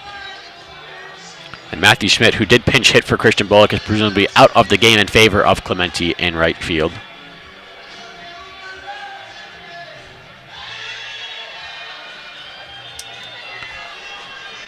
So we will go to the 9th inning. Jack Weisenberger trying to finish things off for Michigan. He'll face the 2, 3, and 4 hitters for Rutgers, starting off with Kevin Walsh, the Rutgers shortstop. He's reached base 1 time on 3 tries. He's 0 for 2 in the day with a walk. Takes the first pitch from Weisenberger low for ball 1. Count is 1-0. Entirely new battery in Weisenberger and Salter for the Wolverines. Weisenberger comes set and now delivers a 1-1 pitch inside, just missed hitting Welsh. The count goes to 2-0. Weisenberger, the big right-hander out of Rockford, Michigan, stands up there 6'3", 220 pounds. He comes set. Now it's going to be time called at the plate. Making his 12th appearance of the year, he's one of the more reliable arms for Eric Bakich. He's 1-0, 2.77 ERA. In 13 innings, he struck out 13 batters. Walked 8 opponents, hit 261 against the big righty. Fires a fastball, or rather it looked like a slider there that missed outside for ball 3. 3-0's the count now on Welsh. Rutgers trying to get things started here in the 9th.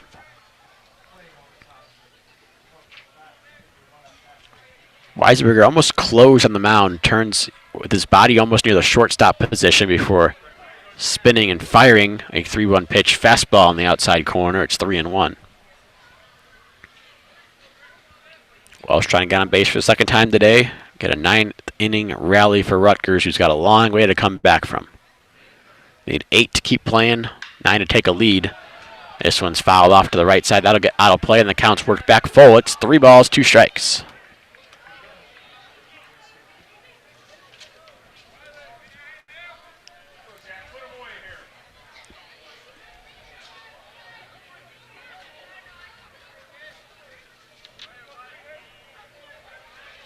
Weisenberger puts the ball behind his back, does the righty, puts his left hand, his glove on his knee.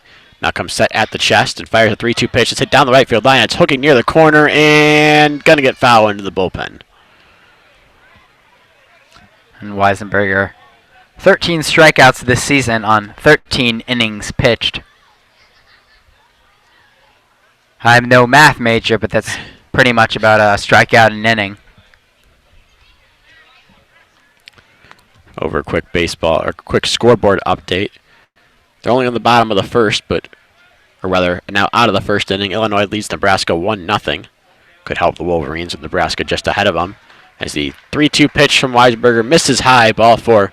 A good 7-pitch walk there from Walsh gets Rutgers started a little bit here in the ninth. One runner on, nobody out for what would be the second baseman Tim Desi, but we are going to get a pinch hitter in this spot. It's going to be Alex Russo coming into the ball game.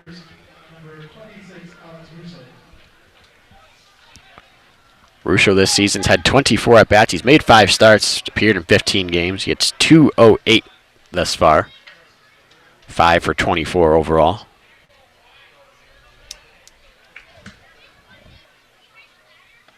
First pitch to him is just low for a ball. The count is 1-0.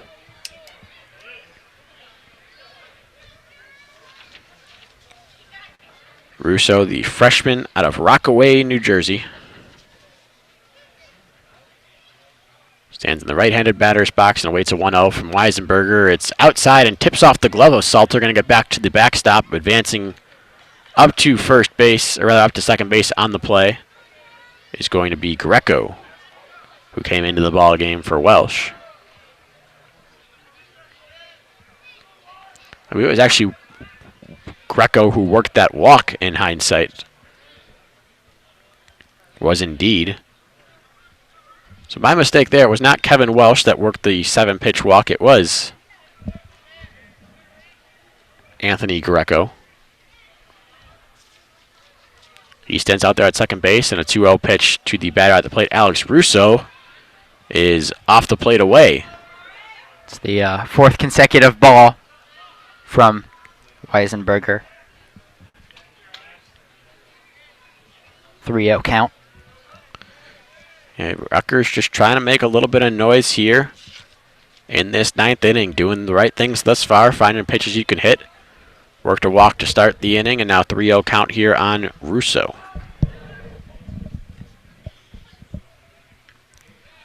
Time call at the plate as Russo steps out.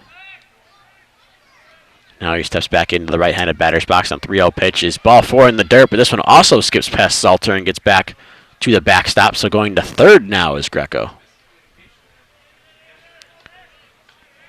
Don't know what's going on right now, but the Wolverines look all out of sorts, both on the mound and behind the plate, and there's runners on the corners. Nobody gone here. Rutgers with a chance to avoid the shutout, at the very least. It's mostly a new lineup out there for the Wolverines. Weisenberger, the only non-Kaufman pitcher to appear in this game for Michigan. We get another pinch hitter coming up here. Last couple half innings full of pinch hitters. Guys getting into games, getting some at-bats they normally wouldn't. Going to be Andy Axelson. Axelson's just 2 for 5 on the season. Does have a couple of walks, a couple of strikeouts in there, and has driven in a run. Scored twice as well. He relieves Tyler McNamara, who was the catcher today for Rutgers. Michigan with some action now in the pen. I believe that's Joe Pace warming up a little bit, should he be needed, if Weisenberger can't get things under control after 2 walks to start this ninth inning. Going on the pitch there is Greco. He will take, or rather Russo. He takes second without a throw, sliding in there. There's more of a tumble in there. Rough slide, but didn't matter. No throw. Probably wouldn't have thrown with the runner on third base. It's Greco on third. Granted, a stolen base, no defensive indifference.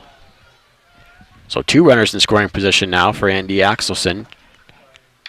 He fouls this 1-0 pitch back to the screen, and it's 1-1 now. Here's some words of encouragement for the Wolverine fans that have stuck around in this one. Not nearly as many as we started with when it was nice and sunny and 59 and free food for students. And free food for students, free tank tops as well. I was tempted to send someone to get me a nice superhero mask at tomorrow's ball game for the students. It's 1-1 pitch. It's going to be a chopper out in front of the plate. It's going to go fouled on the left field line. 1-2 the count now. That'll be the middle of my second showing of Avengers Endgame tomorrow during game time. So you can post on the blogs about the Easter eggs and the references. And exactly. Maybe I'll put one together for WCBNsports.org. I think the one spoiler alert that we should give about that, just as a PSA to, because time is one of the most valuable things in life. There's no post-credit scene. Save yourself 15 minutes. There's a nice little nod. There's a nod. It's not quite a scene. Save some time if you want to get out of there. If you have things to do. I enjoyed it. I also didn't want to leave the theater after I saw that. I was stuck in my seat for a little bit as this 1-2 pitch misses low and away for ball 2. And now a 2-2 pitch on the way. Swing and a miss. Axelson swings and misses. Caught behind the plate by Salter. Strikeout there for Weisenberger, and there's one gone in the inning. 2 more outs away from a dominant Wolverine victory. It's getting a little cold here, too, so besides the fact that I'd like the Wolverines to win, it'd be pretty nice.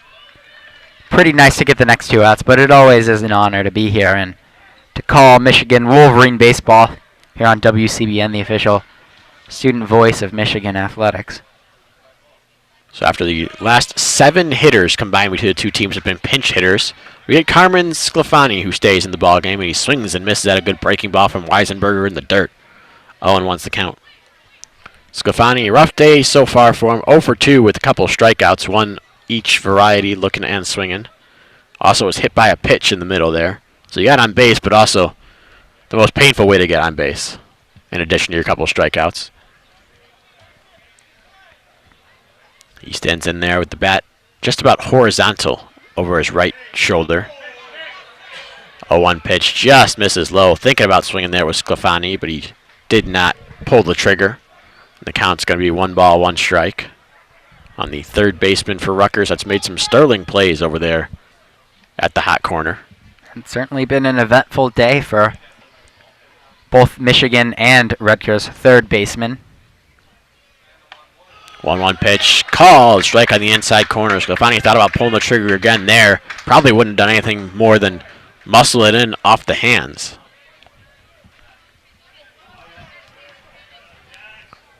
But now he's down in the count 1-2 and has to protect here, does Sclafani. Weisberger looks in for the sign, gets it, now comes set. Works from just about the middle of the rubber and fires a fastball. Called! Strike 3. 2 straight strikeouts there for Weisenberger. Sclafani's got the hat trick on the day with 3 of them in his tally. And now there's 2 gone in the inning. Michigan with a chance for that shutout now. Standing in the way is Victor Valderrama, the center fielder. And again, I do not major in math. Not currently enrolled in any math classes here at U of M, but he's got 15 on the season now. 13 and 2/3 of an inning. That's it's pretty good. More than a strikeout per inning for Jack Weisenberger. First pitch here to Valderrama is a breaking ball in the dirt that doesn't get a chase, and the count's 1-0. Valderrama 0 for 3 in the ball game today. Ground out to second. Fielder's choice to short, and a ground out to third. So the only place he hasn't hit on the ground yet is right at the first baseman. We'll see if he can complete the going around the infield. Jimmy Kerr playing well off the bag over at first base, should he go that way. And a swing and a miss there to 0-1 pitch. And challenged him with the fastball and blew it by him. Weisenberger seems to have settled himself down after letting some batters on base and being a little bit erratic in terms of accuracy. One of those boring innings in the field so far. 2 walks, 2 strikeouts. 1-1 pitch. Swing and a miss there and another fastball. Probably was going to be ball 2. But Valderrama offered, and now it's 1-2. And the fans who have stuck it out through this windy, cold evening as the sun has gone down, on their feet now here at Ray Fisher. Kids starting to make their way down here to run the bases after the game. All Maybe jazzed up. And now ready for the 1-2 pitch. Here it comes. This one's chopped towards third, making the play as Nelson, but he drops the ball trying to go for the exchange, tries to dive and then tag the runner. Russo coming to third, but does not get there in time, so the run scores for Rutgers. They break the shutout. It is now 8-1 Wolverines. On a day where Nelson has made so many good plays, just kind of lackadaisical right there, just dropping the ball. And first error of the day for the Wolverines. That's going out as an infield single. That was going to be a tough play for Blake Nelson. He's on the run the entire time, having to deal with that third base bag as well. I think that's a play that should be. I mean, I'm holding Nelson to a higher standard here. He's been fantastic as of late. First pitch breaking ball now to Chris Brito. The first baseman is on the outside corner for a strike. Nelson, strong showing last weekend in the field and again today with some fantastic plays, showing off his arm and his glove.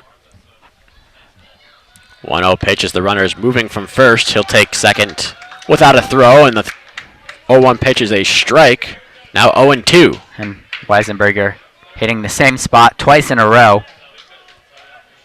Now, one more pitch away from ending this game.